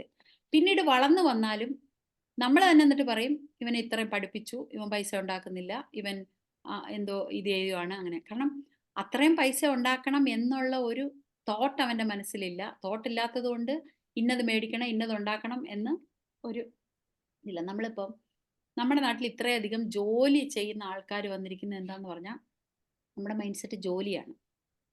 നമുക്കെല്ലാവർക്കും പഠിക്കുക, ജോലി കിട്ടുക, കല്യാണം കഴിക്കുക, സ്വസ്ഥമായി ജീവിക്കുക. ആ ജോലി കിട്ടുക എന്നുള്ളതാണ്. നമുക്ക് പഠിക്കുക, ബിസിനസ് ചെയ്യുക, കല്യാണം കഴിക്കുക എന്നുള്ള ഒരു കൺസെപ്റ്റ് നമുക്കില്ല. നമ്മൾ അങ്ങനെ ചിന്തിച്ചിട്ടില്ല. കുറേ പേരങ്ങനെ ചെയ്യുന്നുണ്ടായിരിക്കും, ഇല്ല എന്നല്ല. പക്ഷെ കുറച്ചുകൂടെ പൈസ ഉണ്ടാക്കണം, കുറച്ചുകൂടെ വേണം എന്ന് നമ്മൾ ആഗ്രഹിച്ചിട്ടേ ഇല്ല. നമ്മൾ മക്കളടുത്തൊക്കെ എല്ലായിടത്തും നമ്മൾ പറയുന്നത്, ഞാൻ ഉൾപ്പെടെ ഉള്ളവർ പറയുന്നത്, ഒരു നല്ല ജോലി വേണം എന്നാണ് പറയുന്നത്. കാരണം നമ്മൾ കണ്ടിട്ടുള്ളത് അങ്ങനെയാണ്. ജോലി ഉണ്ടെങ്കിൽ അവർക്ക് സ്വസ്ഥമായിട്ട് ജീവിക്കാം. അപ്പോൾ എപ്പോഴും എത്ര കൂടുതൽ പൈസയുണ്ടോ അത്രയും കൂടുതൽ നമുക്ക് നമ്മുടെ ജീവിതം സുഖമാക്കാനും മറ്റുള്ളവരെ സഹായിക്കാനും നന്മകൾ ചെയ്യാനും എപ്പോഴും പൈസ ഏതൊരു കാര്യം നമ്മൾ എടുത്താലും നമ്മൾ എന്തിനും വേണ്ടാന്ന് വെക്കുന്നത് എന്തുകൊണ്ടാണ്? അതൊക്കെ കുറെ പൈസ ചെലവാകും എന്നുള്ളത് കൊണ്ടാണ് അല്ലേ? ഏത് കാര്യത്തിന് എടുത്താലും നമ്മുടെ അത്യാവശ്യ കാര്യങ്ങളൊക്കെ നടക്കുമെങ്കിലും നമ്മൾ ഇപ്പം ഇപ്പം തന്നെ ഈ- ഈ- ഇപ്പൊ കുറച്ചു മുമ്പ് ഞാൻ എൻ്റെ സിസ്റ്ററുമായിട്ട് സംസാരിച്ചപ്പോൾ സിസ്റ്റർ പറഞ്ഞു ഒരു സാധനം ഒരു സ്ഥലത്ത് എത്തിക്കാനുണ്ട് എന്ന് പറഞ്ഞു. അപ്പം മോൻ ഇങ്ങോട്ട് വരത്തില്ല, അങ്ങോട്ട് പോകാനായിട്ട് ആളില്ല, ഇനി അവൻ വന്നിട്ട് വേണം കൊടുക്കാൻ. അപ്പം ഞാൻ പറയുന്നത് ഞാൻ പറഞ്ഞു ഒരു ടാക്സി എങ്ങനെ വിളിച്ചങ്ങ് കൊടുത്തു വിട്, ആ ടാക്സിക്കാരനെ കൊണ്ട് കൊടുക്കുമല്ലോ എന്ന് പറഞ്ഞു. അപ്പോൾ ഞാൻ പറയുന്നത് നമ്മൾ അങ്ങനെ സിമ്പിളായിട്ട് പിന്നെ അത്രയും പൈസ ടാക്സിക്ക് നമ്മൾ കൊടുക്കണ്ടേന്ന് നമ്മൾ ചിന്തിക്കും. മനസ്സിലായോ? മോൻ വരട്ടെ എന്നിട്ട് കൊടുക്കാം, ടാക്സിക്ക് നമ്മൾ കൊടുക്കണ്ടേന്ന് വിചാരിക്കും. അപ്പോൾ നമ്മൾ തിരിച്ച് ചിന്തിച്ചാൽ മോൻ വന്നിട്ട് മോന് റെസ്റ്റ് എടുക്കാം, ടാക്സിക്കാരൻ അത് കൊണ്ട് കൊടുക്കും, നമുക്ക് ആർക്കും തലവേദനയില്ല. പക്ഷെ നമ്മുടെ കയ്യിൽ ഇനഫ് മണി ഉണ്ടെങ്കിലേ നമുക്ക് അതെടുത്ത് അങ്ങോട്ട് കൊടുക്കാൻ തോന്നുള്ളൂ. ആണോ അല്ലേ? അപ്പോ നമുക്ക് തരുന്ന സ്വസ്ഥതകളിൽ പല കാര്യങ്ങളും പൈസ കൊണ്ട് നമുക്ക് മേടിക്കാൻ പറ്റും. ഒരു മകനെ ഒരു സ്ഥലത്തോട്ട് പറഞ്ഞു വിട്ടാൽ ഒരമ്മയ്ക്ക് അന്ന് ഉറക്കം വരുമോ ഈ രാത്രി? അപ്പോ ഒരു ഉറക്കം കളയുക. അത്രയും നേരം ആ അമ്മ എന്തൊക്കെയായിരിക്കും ചിന്തിച്ചു കൂട്ടുന്നത്? ദൈവമേ മഴ പെയ്യുന്ന, അവിടെ മഴ പെയ്യുന്ന, അയ്യോ മോനെ മഴ പെയ്യുന്ന, ആ ചുമ്മാ ഓടിച്ചോണ്ടിരിക്കുന്ന ഒരു പയ്യനെയും കൂടെ ടെൻഷൻ ആക്കി കളയും. ഇല്ലേ? അപ്പോ അപ്പൊ നമുക്കത് സബ്സ്റ്റിറ്റ്യൂട്ട് ചെയ്യണം. ഞാനൊരു എക്സാമ്പിൾ ഇപ്പൊ പറഞ്ഞതാണ്. അപ്പൊ പൈസ നമുക്ക് ഇനഫ് ഉണ്ടെങ്കിലാണ്, നമ്മളൊരു ചാക്കിന്ന് 2 നാഴി എടുത്താൽ നമുക്ക് ആ നാഴി എടുത്തതിനെ പറ്റി അറിയത്തില്ല. ആകെ 3 നാഴി അരിയേ ഉള്ളെങ്കിൽ 2 നാഴി എടുക്കുമ്പോൾ നമുക്ക് ആ ഫീൽ ചെയ്യും, ആ ഇനി ഒന്നേ ഉള്ളൂ എന്നുള്ളത്. അപ്പൊ നമുക്ക് ആവശ്യത്തിലും അതിൽ കൂടുതലുണ്ടെങ്കിലും നമുക്ക് എടുത്തു കൊടുക്കാനായിട്ട് നമുക്ക് സാധിക്കും. ഇപ്പൊ പൈസയുടെ കാര്യം പറയണ്ട, ഫുഡ് മതി, ഫുഡ് നമ്മുടെ വീട്ടിൽ എല്ലാരും കഴിച്ച് പിന്നെ ഇരിക്കുക. അപ്പൊ നമ്മൾ എന്തെടുക്കും? ആരെങ്കിലും ഒരു ആള് ഭക്ഷണം കഴിച്ചില്ലെന്നോ ഒരു ഭിക്ഷയ്ക്ക് വന്നൊക്കെ ആളെ വന്ന് നമ്മൾ ഒരു സന്തോഷത്തിൽ അതങ്ങ് എടുത്തു കൊടുക്കും. കാര്യം എന്താന്ന് വെച്ചാൽ അയാൾ ചോദിക്കൊന്നും വേണ്ട, ഇച്ചിരി ഭക്ഷണം ഇരിക്കുന്നു തരട്ടെ എന്ന് ചോദിക്കും. അതേസമയം നമ്മുടെ വീട്ടിൽ ഇനി ഒരാൾ കഴിക്കാനുണ്ട്, അയാൾക്ക് തന്നെ 2 ഉള്ളൂ, ഇനി 3 അങ്ങനെ ചോദിച്ചാലോ, സാധാരണ 2 തിന്നത്തുള്ളൂ, ഇന്നെങ്ങാണം 3 ചോദിച്ചാലോ എന്നുള്ള വെപ്രാളത്തിലാണ് നമ്മൾ നിൽക്കുന്നെങ്കിൽ നേരത്തെ തിന്നവൻ്റെനും കൂടെ ഒരെണ്ണം പിടിച്ച് നമ്മൾ വെക്കും. എന്താന്ന് വെച്ചാൽ അടുത്ത ആൾക്കും കൂടെ കൊടുക്കണം. അപ്പൊ അത് ഇനഫായിട്ട് നമുക്ക് ഇല്ലാത്തത് കൊണ്ടാണ്. അപ്പൊ അതുപോലെയാണ് പൈസയുടെ കാര്യം. പൈസ കൊടുത്ത് നമുക്ക് സ്വസ്ഥത മേടിക്കാം, പൈസ കൊടുത്ത് സന്തോഷം മേടിക്കാം. ഇപ്പൊ നമ്മൾ ഓരോരുത്തർക്ക് ഒരു പ്രസന്റ് കൊടുക്കും. ഇപ്പോ എന്താ പറയുന്ന ഒരു സ്ഥാപനത്തിൽ ഒരാൾ ജോലി, ഇപ്പൊ എനിക്കറിയാവുന്ന ഒരാള് ഏത് സ്ഥാപനത്തിൽ ജോലിക്ക് പോകുമ്പോഴും അവിടെ എല്ലാവർക്കും ബിരിയാണിയൊക്കെ മേടിച്ചു കൊടുക്കും. പിന്നെ വളരെ സന്തോഷമായിട്ട് അപ്പൊ അവിടെ പുള്ളിക്കാരി ചെല്ലുമ്പോൾ തന്നെ അവിടെ എല്ലാവർക്കും വലിയ ഇഷ്ടമാണ്.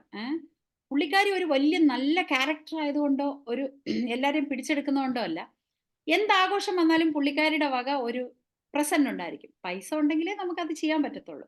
പിന്നെ ഒരാൾ വന്ന് ചോദിക്കുവാണ് നമ്മളുടെ അടുത്ത്, ഇപ്പം നമുക്ക് എന്താ പറയുന്നത്, വയനാട്ടിൽ ഇതുണ്ടായി, ഇപ്പൊ എത്രയോ കോടികൾ പിരിച്ചു, മറ്റേത് പറിച്ചു എന്നൊക്കെ പറയുന്നത്, അതൊക്കെ ആളുകൾ പേര് പോലും മെൻഷൻ ചെയ്യാതെ അത് പിരിച്ചെടുത്തതാണ്. അപ്പൊ അതിനൊക്കെ നമുക്ക് കൊടുക്കാൻ പറ്റുമ്പോൾ, നമ്മളോടത്ത് ഒരാൾ ചോദിക്കുമ്പോൾ നമ്മൾ കുറച്ച് പൈസ എടുത്ത് കൊടുക്കുമ്പോൾ നമുക്ക് ഒരു വിഷമമുണ്ട്. ഇല്ല, ഉള്ളതിലേ കൊടുക്കാൻ പറ്റത്തുള്ളൂ, അതാണ് സത്യാവസ്ഥ. പക്ഷെ പണം ഉണ്ടാക്കണം എന്ന് ആഗ്രഹിക്കാതെ നമുക്ക് എങ്ങനെ വരും, എങ്ങനെ ഉണ്ടാകും? നമ്മൾ ആഗ്രഹിക്കുന്നില്ല. അപ്പൊ അതിലേട്ട് ആഗ്രഹിക്കുക എന്നുള്ളതാണ്. അപ്പൊ ഓരോരുത്തർക്കും ഓരോ സ്റ്റെപ്പ്. ഹെൻറി ഫോർഡിന്റെ ഏറ്റവും വലിയ ഡിസയർ എന്തുവായിരുന്നു വെച്ചാൽ കുതിര ഓടിക്കാത്ത ഒരു വണ്ടി കണ്ടുപിടിക്കണം. അങ്ങനെ അദ്ദേഹം മോട്ടോർ വാഹനങ്ങളിൽ കണ്ടുപിടിച്ചത്. അതുപോലെ എബ്രഹാം ലിങ്കന്റെ ഡിസയർ എന്തുവായിരുന്നു? കറുത്ത വർഗ്ഗക്കാരായ അടിമകളെ റിലീസ് ചെയ്യണം എന്നുള്ളതായിരുന്നു അദ്ദേഹത്തിന്റെ ഡിസയർ. തോമസ് ആൽവ എഡിസൺ എന്തായിരുന്നു? എത്ര പെട്ടെന്ന് ഫെയിലിയർ ആയിട്ടും അദ്ദേഹത്തിന് എന്തായിരുന്നു? ഇലക്ട്രിസിറ്റിയിൽ പ്രവർത്തിക്കുന്ന ബൾബ് വേണമെന്നായിരുന്നു. അപ്പോൾ ഇങ്ങനെ നമ്മളുടെ ഡിസയേഴ്സിന് നമുക്ക് ഒരുപാട് വീണ്ടും വീണ്ടും നമുക്ക് ആ ഒരു ഡിസയർ തന്നെ വേണം, എന്നാലേ നമുക്ക് അത് സാധിക്കത്തുള്ളൂ. ഇതിന്റെ 3ാമത്തെ ചാപ്റ്റർ എന്ന് പറയുന്നത് വിശ്വാസം. നമുക്കതില് വിശ്വാസം വേണം.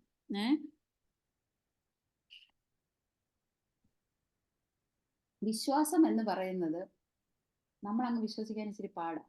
സൗണ്ട് കുറഞ്ഞു, വീണ്ടും സൗണ്ട് കുറഞ്ഞു. എനിക്ക് തോന്നുന്നത് ഞാൻ ഈ ബുക്ക് എടുത്ത് ഇതിന്റെ മുകളിലോട്ട് വെക്കുമ്പോഴാണ് തോന്നുന്നത് എന്റെ ലാപ്ടോപ്പിൽ എവിടെയോ തട്ടുന്നതാന്ന് തോന്നുന്നു. ഞാനിത് പറയാൻ വേണ്ടിയിട്ടേ ഇത് ഇങ്ങോട്ട് എടുത്ത് വെക്കുമ്പോ. ഇപ്പൊ ശരിയായോ? ശരിയായി. ഓക്കെ. അപ്പൊ വിശ്വാസം എന്ന് പറഞ്ഞാൽ ശരിക്കും എങ്ങനെയാ നമ്മളുടെ ഓരോരുത്തരുടെയും വിശ്വാസം ഉണ്ടാകുന്നത്? നമ്മൾ ഏത് വീട്ടിൽ ജനിച്ചു, ഏത് അമ്മയ്ക്കും അച്ഛനും ഉണ്ടായി, ഏത് സ്കൂളിൽ പഠിച്ചു, ഏത് സാഹചര്യത്തിൽ ജീവിച്ചു, ഇതെല്ലാം നമുക്ക് നമ്മളെപ്പറ്റിയും മറ്റുള്ളവരെ പറ്റിയും ഒരു വിശ്വാസം ഉണ്ടാക്കിയെടുക്കും. ആണോ അല്ലയോ? ഇപ്പോ അത് മതവിശ്വാസമാകട്ടെ, അന്ധവിശ്വാസമാകട്ടെ, എല്ലാ കാര്യങ്ങളും അങ്ങനെ തന്നെ. ഇപ്പോ നമ്മുടെ മാതാപിതാക്കൾ അന്ധവിശ്വാസികളാണെങ്കിൽ നമ്മൾ നാച്ചുറലി അയ്യോ പൂച്ച പോയി ഞാനിനി പോത്തില്ല. അല്ലെങ്കിൽ ഈ രാവുകാലമായി ഇനി ഞാൻ ഇറങ്ങത്തില്ല. ഇങ്ങനെന്നൊക്കെ നമ്മള് നാച്ചുറലി നമുക്കറിയാതെ വന്നു പോകും. അപ്പൊ നമ്മൾ ചിലപ്പോ ഇങ്ങനെയൊക്കെ മാറിയാലും പിന്നീട് നമ്മള് ഭാവിയിൽ പതുക്കെ പതുക്കെ അങ്ങനെ തന്നെ ആയിക്കൊണ്ട് പോകും. പിന്നെ മതവിശ്വാസങ്ങളാണെങ്കിലും നമ്മൾ ഓരോരുത്തർ ഇപ്പൊ ഞാനൊരു മതവിശ്വാസിയാണ്, ഡോക്ടർ ഷൈല വേറൊരു മതവിശ്വാസിയാണ്, ഡോക്ടർ ലത ഒരു മതവിശ്വാസിയാണ്. അപ്പൊ ഇത് ഇതൊക്കെ ഏത് വീട്ടിൽ ജനിച്ചു എന്നുള്ളതാണ്. ഞാനിപ്പോ വേറൊരു വീട്ടിലായിരുന്നു ജനിച്ചിരുന്നെങ്കിൽ ഞാൻ ഹിന്ദു ആയിരുന്നേനെ.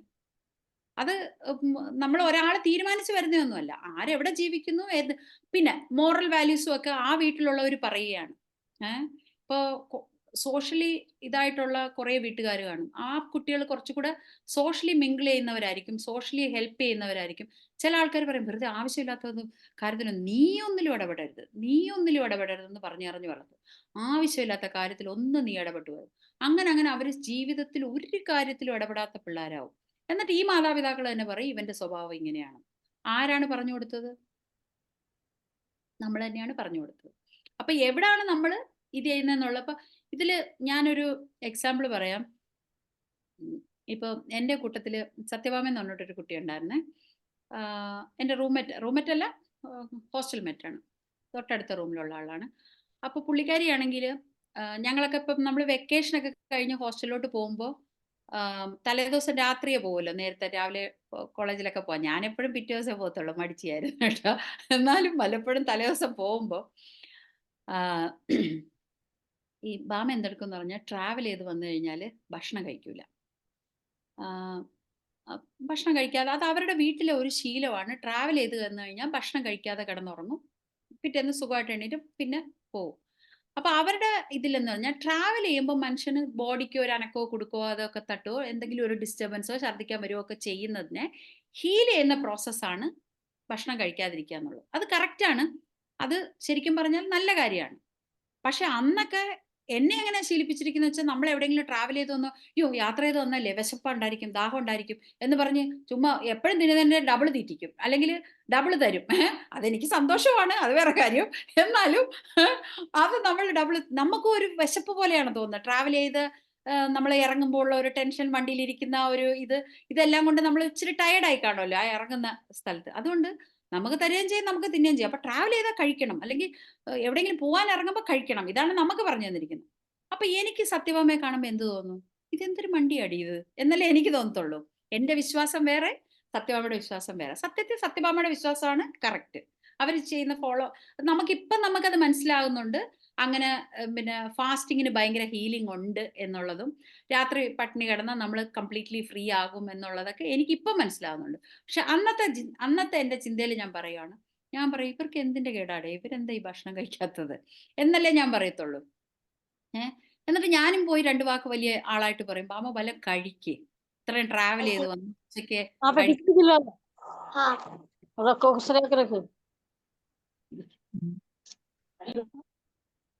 ഓക്കെ.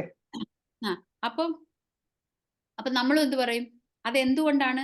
എൻ്റെ വീട്ടിൽ നിന്ന് ഇപ്പം നമ്മൾ പല കാര്യങ്ങളും കണ്ടുവരുമ്പോൾ നമ്മുടെ വിശ്വാസങ്ങൾ മാറും. വിശ്വസിക്കുന്നവരിൽ നിന്ന് കേട്ടാലേ മാറത്തുള്ളൂ. ചില കാര്യങ്ങൾ നമ്മുടെ വീട്ടിലുള്ളവർ എപ്പോഴും പറഞ്ഞു തരത്തില്ല, ഇത് അങ്ങനെയാണ് ഇങ്ങനെയാണ് എന്ന്. വേറെ എവിടെയെങ്കിലും ഒരു പ്രസംഗം കേട്ട് കഴിയുമ്പോൾ ഓടി വന്ന് ആ കാര്യം തന്നെ വീട്ടിൽ പറയും, ഇത് അങ്ങനെയാണെന്ന്. അപ്പൊ ഇത് തന്നെയല്ലേ ഞാൻ പറഞ്ഞതെന്ന് നമ്മളൊക്കെ ചോദിക്കത്തില്ലേ?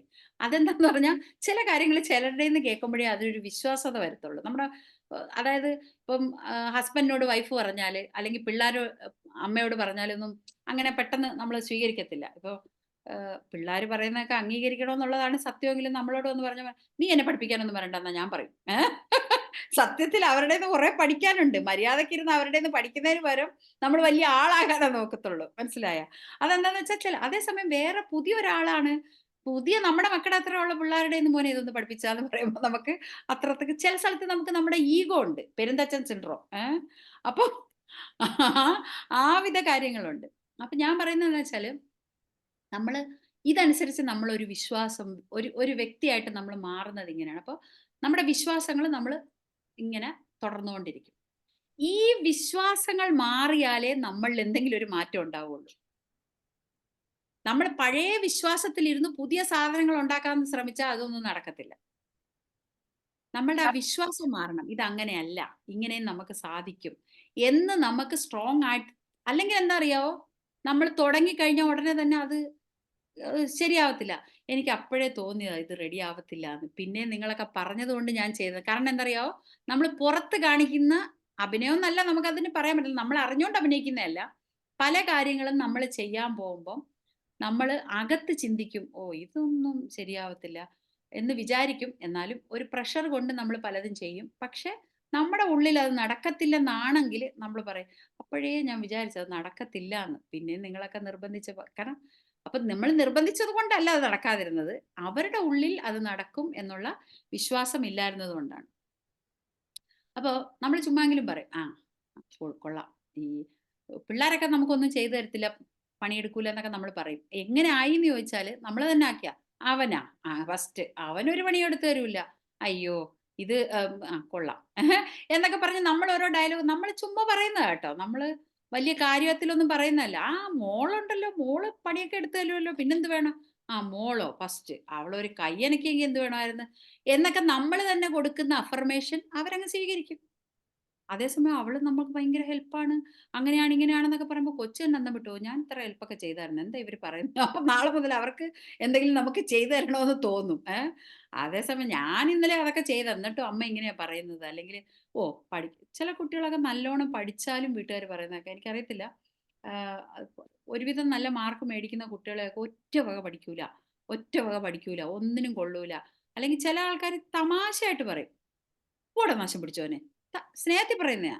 ആ എങ്ക ആ നാശം എന്നുള്ള വാക്ക് വെറുതെ ആവശ്യമില്ലാത്ത ഉപയോഗിക്കുന്ന, സത്യത്തിൽ അവരൊരു സ്നേഹം കൊണ്ട് പറയാം, പോടാ മണ്ടി ഇങ്ങനെ ഇഷ്ടം കൊണ്ട് പറയുന്ന ഒരുപാട് പേരെ ഞാൻ കണ്ടിട്ടുണ്ട്, പൊടി മിണ്ടി എന്ന് പറഞ്ഞാൽ ചുമ്മാ ഒരു പുന്നാരത്തിന് പറയുന്നത്. പക്ഷെ നമ്മളെപ്പോഴും ആ വാക്കുകളും ഒക്കെ, ഈ വാക്കുകളെല്ലാമാണ് ഭാവിയിൽ അവരുടെ വിശ്വാസം, അവർക്ക് കൊടുക്കുന്ന, അവരാരാകി തീരുന്നു അല്ലെങ്കിൽ അവർക്ക് എന്ത് വിശ്വാസം വരുന്നു. പിന്നെ ഒരുപാട് ശ്രമിച്ചാൽ ഇതിനൊക്കെ മാറ്റം വരും കേട്ടോ. അല്ലാന്നല്ല ഞാൻ പറയുന്നത്, നോർമലി ഒരു ആൾക്കാര് ഉണ്ടായിത്തീരുന്നത് അങ്ങനെയാണ്. അപ്പൊ ഇപ്പൊ ഞാൻ നേരത്തെ പറഞ്ഞ പോലെ തന്നെ പൈസ ഉണ്ടാക്കണമെങ്കിൽ കുറച്ച് വക്രത വേണം. പൈസക്കാരെല്ലാം അതുപോലെ ചില ആൾക്കാർ പൈസക്കാരൊക്കെ ആയിക്കഴിയുമ്പോൾ നോർമലി ഒരു ആൾക്കാര് എന്തെങ്കിലും പൈസ ഉണ്ടാക്കുന്ന മാർഗങ്ങളൊക്കെ തേടി പോകുമ്പം അവർക്ക് എന്ത് പറ്റുമെന്ന് പറഞ്ഞാല് കുറച്ച് ബിസി ആയി പോകും. അപ്പൊ നമ്മൾ നാട്ടുകാർ പറയുന്നെന്തോ, പണ്ട് നല്ല സ്നേഹമുള്ളവനായിരുന്നു, ഇപ്പൊ പൈസയൊക്കെ വന്നപ്പോ അവർക്ക് സ്നേഹമൊന്നുമില്ല. നമ്മൾ അങ്ങോട്ട് പോയി മിണ്ടത്തില്ല. നമ്മൾ അങ്ങനെ കൂടുതൽ ലോഹ്യം വെക്കൂല. പക്ഷെ നമ്മൾ പറയും അവർക്ക് അത്ര സ്നേഹം ഇല്ല എന്ന് പറയും. ഇതൊക്കെ നമ്മൾ നമ്മുടെ മനസ്സിൽ ചിന്തിച്ചു കൂട്ടുന്ന തോട്ടാണ്. എന്നിട്ട് ഇത് തന്നെയാണ് നമ്മുടെ വീട്ടിലുള്ള മക്കളും നമ്മളും ഒക്കെ പറയുന്നതും കേൾക്കുന്നതും. ഇത് തന്നെ അവർ വിശ്വാസങ്ങളായി മാറുകയും അവരറിയാതെ ചില എനിക്ക് ചില പൈസക്കാരെ കണ്ടാൽ എനിക്ക് ഭയങ്കര ദേഷ്യമാന്നൊക്കെ ചിലർ പറയും. എന്താ നിങ്ങൾ എന്തെങ്കിലും ചെയ്തോ? ഒന്നും ചെയ്തില്ല. ഈ റിപ്പീറ്റഡ് ആയിട്ട് കേൾക്കുന്നത് നാട്ടുകാർ കള്ളന്മാരാണ് പൈസക്കാരെന്നൊക്കെ പറയുന്നത് കേൾക്കുമ്പോൾ അവർക്ക് അങ്ങനെ ഇതാക്കാൻ പറ്റത്തില്ല. അപ്പൊ നമുക്ക് എന്ത് പറ്റും? നമ്മളിലോട്ട് പൈസ വരത്തേയില്ല. പിന്നെ പൈസയെ നമ്മൾ ഒരിക്കൽ പോലും അംഗീകരിച്ചിട്ടേ ഇല്ല, ഒരു റെസ്പെക്ട് ചെയ്തിട്ടേ ഇല്ല. വല്ല ദക്ഷിണ കൊടുക്കുമ്പോഴെങ്ങാണ്ടും ഒരെണ്ണം എടുത്ത് അതിൻ്റെ അകത്ത് വെച്ചിട്ട് ഒരു റെസ്പെക്ട് കൊടുക്കുമെന്ന് എനിക്ക് തോന്നുന്നു. അത് സത്യം പറഞ്ഞാൽ പൈസയ്ക്ക് കൊടുക്കാനുള്ള റെസ്പെക്ട് അല്ല, എൽഡേഴ്സിന് കൊടുക്കാനുള്ള റെസ്പെക്ട് ആണ്. അതല്ലാതെ നമ്മൾ സത്യത്തിൽ നമ്മളൊന്ന് ചിന്തിച്ചു നോക്കിയാ, കൊച്ചിലെ മുതൽ ഇന്ന് വരെ നമ്മൾ ഈ ഇട്ടിരിക്കുന്ന ഉടുപ്പാകട്ടെ, ഈ ലാപ്ടോപ്പ് ആകട്ടെ, ഈ കണ്ണാടി ആകട്ടെ, ഈ പേപ്പർ ആകട്ടെ, ഇതെല്ലാം നമ്മൾ പൈസ കൊടുത്തല്ലേ മേടിച്ചത്. പക്ഷെ എന്നെങ്കിലും നമ്മൾ ആ ഒരു നന്ദി ഓർത്തിട്ടുണ്ടോ? ഈ പൈസ നീയല്ലേ എൻ്റെ ജീവിതത്തിൽ എല്ലാ സാധനങ്ങളും എനിക്ക് മേടിച്ചു തന്നത് എന്ന്. അച്ഛനും അമ്മയും പൈസ തന്നിട്ടാണ് പല കാര്യങ്ങളും. പക്ഷെ എന്നാലും ആ പൈസ കൊടുത്തല്ലേ മേടിച്ചതെന്ന് നമ്മൾ പല കാര്യങ്ങൾക്കും നന്ദി പറയുമ്പോൾ ആ പൈസയെ പറ്റി നമ്മൾ ചിന്തിച്ചിട്ടുണ്ടോ? നമ്മൾ അങ്ങനെ ഒരു നന്ദി ഇല്ല. എന്തിനാ ഞാനത് പറയുന്നതെന്ന് പറഞ്ഞാൽ, പൈസയുമായിട്ട് ആദ്യം നമുക്കൊരു അറ്റാച്ച്മെന്റ് വരണം, ഒരു വിശ്വാസം വരണം. എനിക്കും അതിന് അർഹതയുണ്ട്, എനിക്കും കൂടെ ഈ വേൾഡിലുള്ള ഇത്രയും സംഭവങ്ങൾ നമുക്ക് എല്ലാവർക്കും വേണ്ടി ഉണ്ടാക്കിയിട്ടുള്ളതാണ്. അത് ആരെങ്ങനെ എടുക്കുന്നു, ആരെങ്ങനെ സ്വീകരിക്കുന്നു, അതനുസരിച്ച് അവർക്ക് കിട്ടും എന്നുള്ളതാണ്. അല്ലാതെ നിനക്ക് ഇത്ര പൈസ, നമ്മൾ പറയത്തില്ലേ ദൈവം അവർക്ക് അത്രേ വിധിച്ചിട്ടുള്ളൂ, ഒന്നുമല്ല. നമ്മൾ എടുത്തില്ല, അത് ദൈവത്തിന്റെ കുറ്റമല്ല. ദൈവം എല്ലാവർക്കും പ്രൊവൈഡ് ചെയ്യണം. നമ്മളെ എല്ലാവരെയും ഉണ്ടാക്കി സൃഷ്ടിച്ച് നമുക്ക് വേണ്ടതെല്ലാം പ്രൊവൈഡ് ചെയ്ത ഒരു ദൈവം ഉണ്ട്. പക്ഷേ നമുക്ക് പൈസ ഉണ്ടാകുന്നതും പൈസ ഉണ്ടാകാത്തതും നമുക്ക് ജീവിതത്തിൽ കുഴപ്പമുണ്ടായതും ഒന്നും ദൈവത്തിന്റെ കുഴപ്പമില്ല. അത് നമുക്ക് വേണ്ടാഞ്ഞിട്ടാണ്, നമ്മൾ ചിന്തിക്കാഞ്ഞിട്ടാണ് ഉണ്ടാകുന്നത്. അപ്പം ഇതെങ്ങനെ മാറ്റിയെടുക്കാം എന്നുള്ളതാണ് ഈ ചാപ്റ്ററിൽ പറയുന്നത്. അത് ഓട്ടോ സജഷനിലൂടെ. ഇപ്പം ഞാൻ പറഞ്ഞതുപോലെ നമ്മൾ പറയുക ഐ ലവ് മണി, അല്ലെങ്കിൽ എനിക്ക് പൈസ ഇഷ്ടമാണ്, എന്നിലേക്ക് പൈസ വന്നുകൊണ്ടിരിക്കുന്നു. നമ്മളൊരിക്കലും ഐ ലവ് മണി എന്ന് പറഞ്ഞിട്ടുണ്ടോ? വേറെ ജോലിയൊന്നുമില്ല, മനുഷ്യനെ പറയുന്നില്ല ഇവിടെ ഐ ലവ് യു. അപ്പോഴാണ് നമ്മൾ പൈസ പറയുന്നത്. കാരണം എന്ന് വെച്ചാൽ പൈസയുമായിട്ടൊരു അടുപ്പം വേണം, എന്നാലേ നമ്മളിലോട്ട് അത് അട്രാക്ട് ചെയ്യാൻ പറ്റത്തുള്ളൂ എന്നാണ് അദ്ദേഹം പറയുന്നത്. അപ്പം നമ്മൾ ഈ നമ്മളിലുള്ള വിശ്വാസത്തിനെ നമ്മൾ മാറ്റിയെടുത്താൽ മാത്രമേ നമുക്ക് എന്തെങ്കിലും. ഞാൻ ഇപ്പം നേരത്തെ പറഞ്ഞത് ഓരോരോ വീട്ടിൽ പല വിശ്വാസങ്ങളിൽ വളർന്നവരാണ് നമ്മളെല്ലാവരും. അപ്പൊ ഈ വിശ്വാസങ്ങൾ മാറ്റിയെടുത്താലേ നമ്മളിലെ പൈസയ്ക്ക് മാത്രമല്ല കേട്ടോ, ഈ വിശ്വാസങ്ങൾ മാറ്റിയെടുത്താലേ നമ്മുടെ ജീവിതത്തിൽ പല സക്സസും വരത്തുള്ളൂ. എന്തിലാണോ നമ്മൾ കുറവ്, പൈസയ്ക്കാണ് കുറവെങ്കിൽ പൈസയ്ക്ക്, കഴിവിലാണ് കുറവെങ്കിൽ കഴിവിൽ, നേട്ടത്തിലാണെങ്കിൽ നേട്ടത്തിൽ, അതിന് നമുക്ക് മാറണമെങ്കിൽ നമ്മൾ ലവ്, സെക്സ്, ഫെയ്ത്ത്, ഇത് നമ്മുടെ വിശ്വാസങ്ങളാണ്, പോസിറ്റീവ് ആയിട്ടുള്ള വിശ്വാസങ്ങളാണ്. ഈ തരം ഇമോഷൻസോട് കൂടി മിക്സ് ചെയ്ത് നമ്മൾ അകത്തോട്ട് ഇടണം. മനസ്സിലായോ? പറഞ്ഞത് വ്യക്തമാകുന്നുണ്ടോ ഡോക്ടർ അതെന്താന്നുള്ളത്? ഏതൊക്കെ? Love, love, sex, faith. ഇപ്പൊ നമ്മളൊരു ഇപ്പം നമ്മൾ ആലോചിക്കുവാണ്, എൻ്റെ മമ്മിക്ക് ഞാൻ അടുത്ത പ്രാവശ്യം പോകുമ്പോൾ ഇന്ന ഒരു സാധനം കൊടുക്കണം, അത് മമ്മിക്ക് കിട്ടുമ്പോൾ ഉള്ള സന്തോഷം ഞാൻ ഓർത്തിട്ട് ഞാൻ ആ ഡിസയർ അകത്തോട്ടിടുവാണെങ്കിൽ വിത്ത് ഇമോഷൻ, മനസ്സിലായ, നമുക്ക് ആ ഒരു ഇമോഷനോട് കൂടി ചേർത്ത് ഞാൻ അകത്തിടുവാണെങ്കിൽ അത് നടക്കും. മമ്മിക്ക് ഒരു സാധനം മേടിക്കണം എന്ന് വിചാരിച്ചാൽ ചിലപ്പം നമ്മൾ മറന്നു പോകുന്ന നടക്കത്തില്ല. അത് നമ്മൾ മനസ്സിൽ കാണുവാണ്, അത് മേടിക്കുമ്പോൾ ഉള്ള പുള്ളിക്കാരുടെ സന്തോഷം, അത് കൊടുത്ത എൻ്റെ സന്തോഷം, കൊടുക്കുന്നതിന് മേടിക്കുന്നവരെക്കാൾ വലിയ സന്തോഷമാണ് കൊടുത്തവർക്ക്. അത് ഫീൽ ചെയ്തിട്ടുണ്ടല്ലോ എല്ലാവരും അല്ലേ? നമ്മൾ കൊടുക്കുന്ന ഭയങ്കര ഒരു സന്തോഷം നമുക്ക്. അപ്പോൾ അത് കൊടുത്തതിനെ പറ്റി നമ്മൾ ഇങ്ങനെ ഇമോഷനോട് കൂടി ചിന്തിച്ചാലാണ് നമുക്ക് അത് മേടിക്കാനും കൊടുക്കാനും പറ്റത്തുള്ളൂ എന്നുള്ളതാണ്. ഇത് സിമ്പിളായിട്ട് ഞാൻ പറയുന്നതാണ്. അതായത് നമ്മൾ ആയുർവേദത്തിൽ പറയത്തില്ലേ, രാത്രി ആട്ടിന്റെ പാലിൽ കലക്കി വേണം ഇത് കുടിക്കാൻ. കാരണം ആ മരുന്ന് നേരെ കുടിച്ചാൽ പറ്റത്തില്ല, ആടിന്റെ പാലിൽ കുടിക്കണം. പിന്നെ മറ്റേ ശതാവരിയുടെ കിഴക്കോട്ട് പോയ വേര് ചതച്ച് മറ്റേ വെള്ളത്തിൽ ഇട്ടിട്ട് വേണം കുടിക്കാൻ. അപ്പം നമ്മളോർക്ക് ഇതൊക്കെ എന്തിനാ ഇങ്ങനെയൊക്കെ കാണിക്കുന്നതെന്ന്. പക്ഷെ ഓരോന്നിനോരോ ക്രമമുണ്ട്. അതായത് എന്ന് പറഞ്ഞതുപോലെ നമ്മളിൽ വന്നു പോയ 10-50 വർഷത്തെ വിശ്വാസമാണ്. ആ വിശ്വാസം മാറ്റാൻ നമ്മൾ രാവിലെ എണ്ണീറ്റ് I love money, money come to me എന്ന് പറഞ്ഞാൽ ഉടനെ രാവിലെ മണിയൊന്നും ഇവിടെ ഒന്ന് പഴയതായിട്ടൊന്നും പെയ്യത്തില്ല. നമ്മളുടെ വിശ്വാസം ആദ്യം മാറ്റണം. വിശ്വാസം മാറ്റണമെങ്കിൽ ഈ ഓട്ടോ സജഷനിലൂടെയും അഫർമേഷൻസിലൂടെയും ഒക്കെ നമുക്ക് മാറ്റാൻ പറ്റും.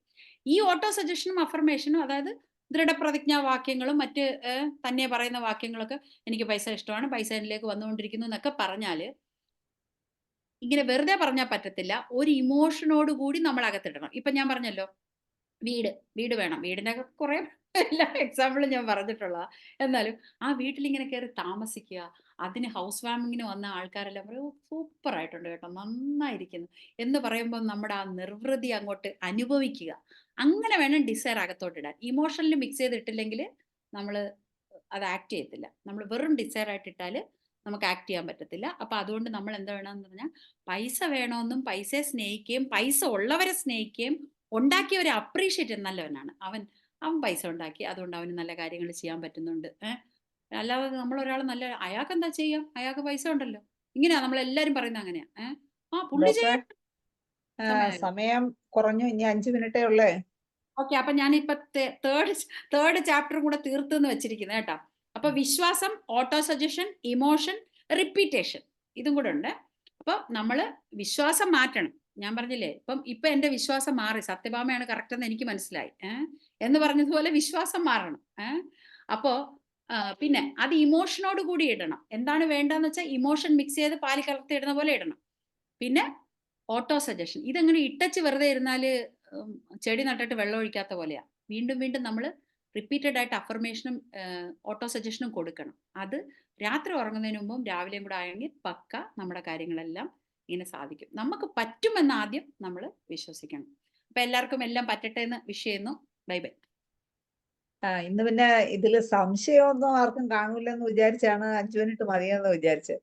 അപ്പൊ ഇനി എന്തായാലും വളരെ നല്ലൊരു ക്ലാസ് ആയിരുന്നു. നമ്മുടെ ഹാപ്പി ഹോർമോൺസ് ഒക്കെ കുറച്ച് കൂടി കാണുമെന്ന് എനിക്ക് തോന്നുന്നു. ചിരിച്ച് അജിനി ഡോക്ടർ വളരെ ഹാപ്പി ആയിട്ട് വളരെ സന്തോഷവതിയായിട്ട് എന്താണ് കഥകളൊക്കെ പറഞ്ഞാണ് നമുക്ക് ക്ലാസ് എടുത്തത്. അപ്പൊ ക്ലാസ്സിനെ കുറിച്ചുള്ള അഭിപ്രായങ്ങൾ പറയാൻ 2-3 പേര് ഇതിനെ ഹാൻഡ് റൈസ് ചെയ്തു കഴിഞ്ഞു. നമുക്ക് ചോദിക്കാം. ധനേഷ് ഡോക്ടറാണ് ആദ്യം ഹാൻഡ് റൈസ് ചെയ്ത. ഡോക്ടറെ സംസാരിച്ചു. എന്ത് പറയാനാണ് ഡോക്ടർ എപ്പോഴും വന്നാലും ആ സമയം പോകുന്ന അറിയില്ല. അത്ര കണ്ട് അതിഗംഭീരമായ ഒരു സെഷൻ തന്നെയായിരുന്നു. അപ്പൊ അത് പറയുക എന്നുള്ളതാണ് എൻ്റെ പ്രധാനപ്പെട്ട ഒരു ഘടകം. പിന്നെ രണ്ടാമത്തെ ഒരു അഭ്യർത്ഥന എന്ന് പറഞ്ഞാൽ നാളെ നമ്മുടെ പുതിയൊരു ഡോക്ടറാണ്, സൂസൻ ഡോക്ടറാണ് നാളെ എത്തുന്നത്. അത് വളരെ പ്രധാനപ്പെട്ട ഒരു സെഷനാണ്. ഏറ്റവും പ്രധാനമായിട്ട് ഞാൻ ഇപ്പൊ മറ്റൊരു ഉദ്ദേശം നമുക്ക് നാളത്തെ കഴിഞ്ഞ് മറ്റന്നാള് നമ്മുടെ 4ാം വാർഷികമാണ്. അതിന്റെ ആഘോഷങ്ങൾ ഇംഗ്ലീഷ് സെഷനിലും മലയാള സെഷനിലും ഉണ്ട്.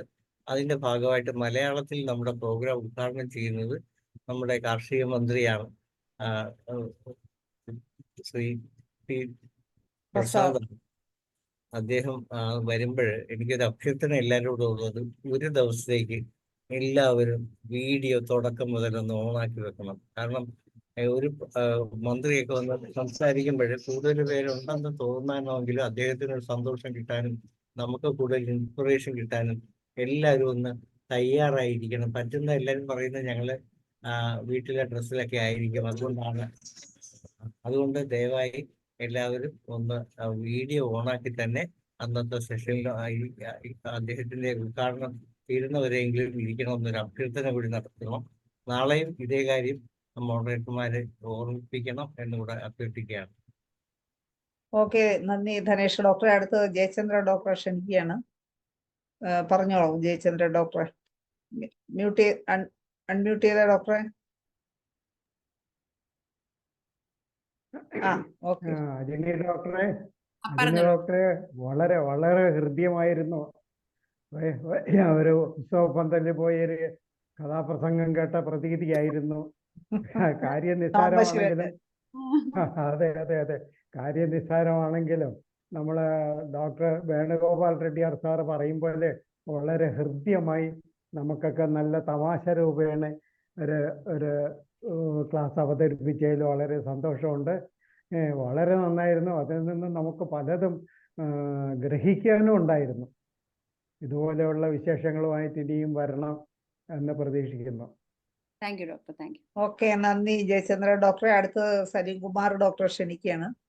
സലീം കുമാർ ഡോക്ടറെ അൺമ്യൂട്ട് ചെയ്ത് സംസാരിച്ചു. കേൾക്കാം. അജിനി ഡോക്ടറെ അതുപോലെ തന്നെ തകർത്തിട്ടുണ്ട്. പിന്നെ ഞാൻ ഇതിനകത്ത് പറയണത് ഇത് നമ്മൾ ഇപ്പോൾ കുറച്ചുകൂടി ഒരു അറിവില്ലാത്തൊരു സമൂഹത്തോട് പറയുമ്പോൾ നമുക്ക് ഡേൽ കാർണിഗി പറഞ്ഞ് അങ്ങനെയൊക്കെ പറയാതെ തന്നെ പറയാൻ പറ്റിയ കാര്യമുള്ളൂ. പ്രകൃതിയിൽ ഇങ്ങനെ ഒരു സംഭവം ഉണ്ട്, നേരത്തെ മുതലേ പണ്ട് മുതലേ ഉള്ളു. അതെങ്ങനെയാന്ന് വെച്ച് കഴിഞ്ഞാൽ നമ്മളുടെ മനസ്സിൽ നമ്മൾ എന്ത് പ്രാർത്ഥിക്കുന്നുവോ എന്ത് ആഗ്രഹിക്കുന്നുവോ എന്നുള്ളതിനപ്പുറത്ത് നമ്മൾ മനസ്സിൽ പതിയുന്ന ബിംബമാണ് നടക്കുന്നത്. ഇതെല്ലാം നമ്മളുടെ പല കാര്യങ്ങളും ഇന്ന് ഞാൻ പിള്ളേരോട് പറഞ്ഞതേ ഉള്ളൂ. എന്താ പറഞ്ഞപ്പോ എല്ലാം പഴയ കാര്യങ്ങൾ തന്നെ. ഇതൊക്കെ അമേരിക്കൻ ബുക്കിൽ എഴുതി ഇട്ടപ്പോ നമ്മൾ എടുത്ത് പറയുന്നതേ ഉള്ളൂ.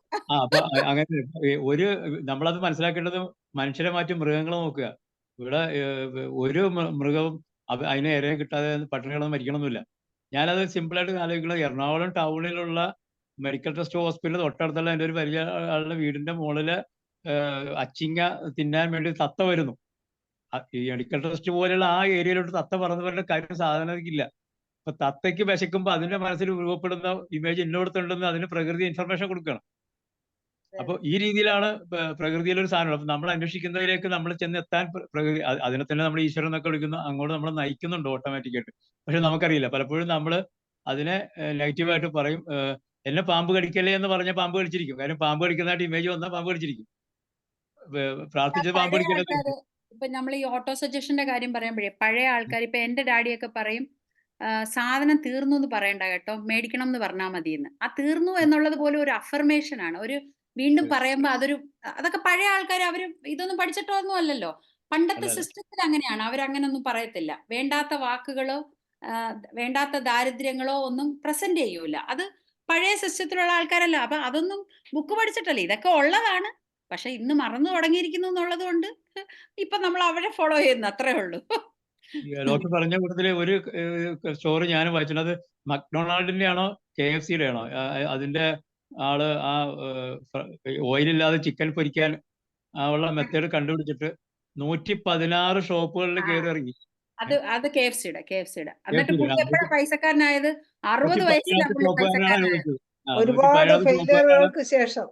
അതെ 60 വയസ്സൊക്കെ ആകുമ്പോ പിന്നെ നമുക്ക് തോന്നുവോ പൈസ ഉണ്ടാക്കാൻ? നമ്മൾ പറയുമോ ഇനിയിപ്പോ നമ്മള് പെൻഷനൊക്കെ ആയി വെറുതെ വീട്ടിൽ ഇരുന്നാൽ മതി. പുള്ളി തോൽക്കാതെ ഓരോ പരാജയം വന്നപ്പോഴും തോറ്റ് പിന്മാറാതെ എത്ര പ്രാവശ്യം വേറെ ടൊയോട്ട കമ്പനി 3 പ്രാവശ്യം നശിച്ചു പോയതാ. തോമസ് ആൽവ എഡിസൺ, അങ്ങനെ ഒരുപാട് സ്റ്റോറീസ് ഉണ്ട്. ഞാനിപ്പോ ഈ ബുക്ക് ഫോളോ ചെയ്ത ബുക്കിലുള്ളത് മാത്രം ഓക്കെ. നമ്മളെ സമയക്കുറവ് മൂലം സലികുമാർ ഡോക്ടർ കഴിഞ്ഞില്ലേ? കഴിഞ്ഞു. ഓക്കെ. അടുത്ത നമുക്ക് ഹരിഹരൻ സാറിനെ വിളിക്കാം. സാറേ സംസാരിച്ചോ. ഞങ്ങളുടെ അമ്പലപ്പുഴയുടെ അഭിമാനമായി ഈ ഡോക്ടർ കേട്ടോ. Thank you. ശരി, അമ്പലപ്പുഴയിലാണ്. പിന്നെ അമ്പലപ്പുഴക്കാരിയാണ്. വേറെ എവിടെ സ്ഥലത്താന്ന് എനിക്ക് അറിയാൻ മേല. അമ്പലപ്പുഴ ആയതുകൊണ്ടല്ലേ എനിക്ക് ഇത്രയും വലിയ മാധുര്യം, പാൽപായസത്തിന്റെ മാധുര്യം. അത് ശരി. പിന്നെ ഉണ്ണിക്കണ്ണന്റെ നാടാണ് അമ്പലപ്പുഴ, അറിയാവോ? ഗുരുവായൂരപ്പനെയൊക്കെ ഞങ്ങളാ വളർത്തി അവിടോട്ട് വിട്ടത്. അത് ശരി. അത് ശരി. ഉണ്ണിക്കണ്ണനെ പുണ്യാരിച്ച് വളർത്തി വിട്ടപ്പോഴല്ലേ വലിയ കൃഷ്ണനായത്. മെല്ലെ ഓതി വന്നു. ഏത് പരിഭവം പറയാവുന്ന ഉണ്ണിക്കണ്ണന്റെ വളരെ ലളിതമായ മനസ്സുള്ളവരാണ് ഞങ്ങളൊക്കെ. അതുകൊണ്ട് ഞങ്ങളുടെ അമ്പലപ്പുഴയുടെ അഭിമാനമാണ് കേട്ടോ. നിങ്ങൾ പ്രൊട്ടക്ട് ചെയ്തോണേ, സൂക്ഷിച്ചോണേ. അത് ശരി സാർ. ഒരുപാട് ഇത്തിരി പൊക്കം കൂടി, ഒരുപാട് പൊക്കണ്ട. അതെ. അല്ല, ഡോക്ടർ അബ്ദുൽ കലാം പറഞ്ഞിരിക്കുന്ന ഒരു കാര്യമുണ്ട്. U dream, meditate upon it and എന്നിട്ട് അത് സാക്ഷാത്കരിക്കുക. അതാണ് അത് പിന്നെ ഡോക്ടർ അബ്ദുൽ കലാം പറഞ്ഞിരിക്കുന്നത് അങ്ങനെയാണ്. അപ്പൊ അങ്ങനെയാണെങ്കിൽ എപ്പോഴും നിങ്ങൾ കാര്യത്തെക്കുറിച്ച് ഡ്രീം ചെയ്യണം, അതിനെപ്പറ്റി മെഡിറ്റേറ്റ് ചെയ്യണം, എന്നിട്ടത് സാക്ഷാത്കരിക്കണം. അതാണ് ഒരു ഡോക്ടർ പറഞ്ഞ കണക്ക്, ഒരു വീട് വെക്കുന്നതിന് മുമ്പ് നിങ്ങൾ ഡ്രീം ചെയ്യണം. ആ വീട് എങ്ങനെ ആയിരിക്കണം, എങ്ങനെയൊക്കെ ആയിരിക്കണം എന്നൊക്കെ തീരുമാനിക്കുക.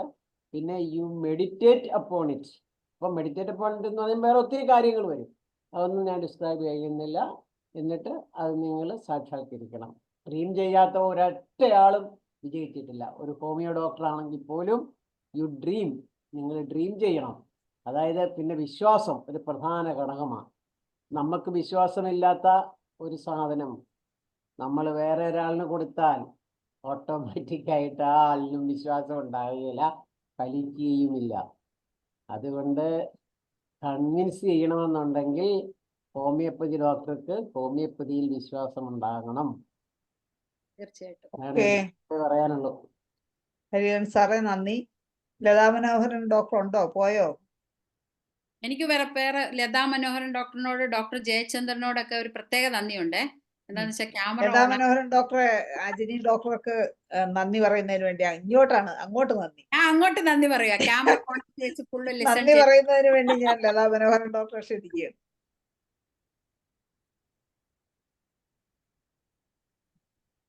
ലതാ മനോഹരൻ ഡോക്ടർ ഉറങ്ങുവാണോ? അൺമ്യൂട്ട് അൺമ്യൂട്ട് ചെയ്യാൻ പറ്റുന്നില്ലേ doctor? Okay. Thank you Shaila ഡോക്ടറെ. പിന്നെ അജിനി ഡോക്ടർ വളരെ വിശദമായി ആദ്യം തോട്ട്, പിന്നെ ബേണിംഗ് ഡിസയർ അല്ലേ, അങ്ങനെ ഓരോ സ്റ്റെപ്പ് ബൈ സ്റ്റെപ്പായിട്ട്, പിന്നെ ഇമാജിനേഷൻ കഴിഞ്ഞിട്ട് അത് നടത്താനായിട്ട്, അത് വർക്കിംഗ് കണ്ടീഷനിൽ കൊണ്ടുവരാനുള്ള നമ്മളുടെ ആ ഉള്ളിൽ നിന്നുള്ള ബേണിംഗ് ഡിസയർ അത് ഇംപ്ലിമെന്റ് ചെയ്യണം അല്ലേ. അങ്ങനെ ഓരോ think and grow rich audio ബുക്കും ഒക്കെ കിട്ടും കേട്ടോ. എല്ലാരും വായിക്കേണ്ട ഒരു ബുക്കാണ്. നമുക്ക് ഫോളോ അപ്പ് ചെയ്യാൻ വേണ്ടിട്ടേ എല്ലാരും മലയാളത്തിലും ഉണ്ട് ഓഡിയോ ബുക്ക്, ഇംഗ്ലീഷിലും ഉണ്ട് ഓഡിയോ ബുക്ക്. അല്ലാതെ പേരെന്ന് പറഞ്ഞ ഡോക്ടറെ ബുക്കിന്റെ പേര്? Think and grow rich. Okay, thank U. അപ്പം ഓക്കെ, അപ്പം എല്ലാവർക്കും ഇതിനകത്ത് പങ്കെടുത്ത ഓരോ ആളുകളുടെ പേരിലും IFPHന്റെ പേരിലും അജിനി ഡോക്ടർക്ക് ഹൃദയത്തിന്റെ ഭാഷയിൽ നന്ദി, നമസ്കാരം. വളരെ നല്ലതായിരുന്നു. ഇനി ഇതേപോലെ ഇതിന്റെ ബാക്കിയായിട്ടോ അതിന്റെ കുറച്ചും ബാക്കിയുണ്ട്, കൂടെ 13 ചാപ്റ്റർ ഉണ്ട് ഇനി. ആ അപ്പൊ ഇനിയിപ്പോ അടുത്ത ക്ലാസ്സിന് വേറെ സബ്ജക്ട് ഉണ്ടല്ലോ, ഇത് തന്നെ പോവാം. അപ്പൊ ഇനിയുണ്ടോ? ഞങ്ങളെ വിടത്തില്ല അല്ലേ? ഓക്കെ, അപ്പൊ നന്ദി. നമ- ആ, നന്ദി ലതാ മനോഹരൻ ഡോക്ടറെ. നമ്മളിന്ന് പിന്നെ 5 മിനിറ്റ് അധികമാണ് എടുത്തിരിക്കുന്നത്. എന്തായാലും വളരെ സന്തോഷം. ഇന്നത്തെ ഈ മനോഹരമായ ക്ലാസ് എടുത്ത അജിനി ഡോക്ടർക്ക് ഒരിക്കൽ കൂടി നന്ദി പറഞ്ഞുകൊണ്ടും എല്ലാവർക്കും ശുഭരാത്രി നേർന്നുകൊണ്ടും ഇന്നത്തെ മലയാളം സെഷൻ വൈൻഡപ്പ് ചെയ്യുന്നു. നമസ്കാരം.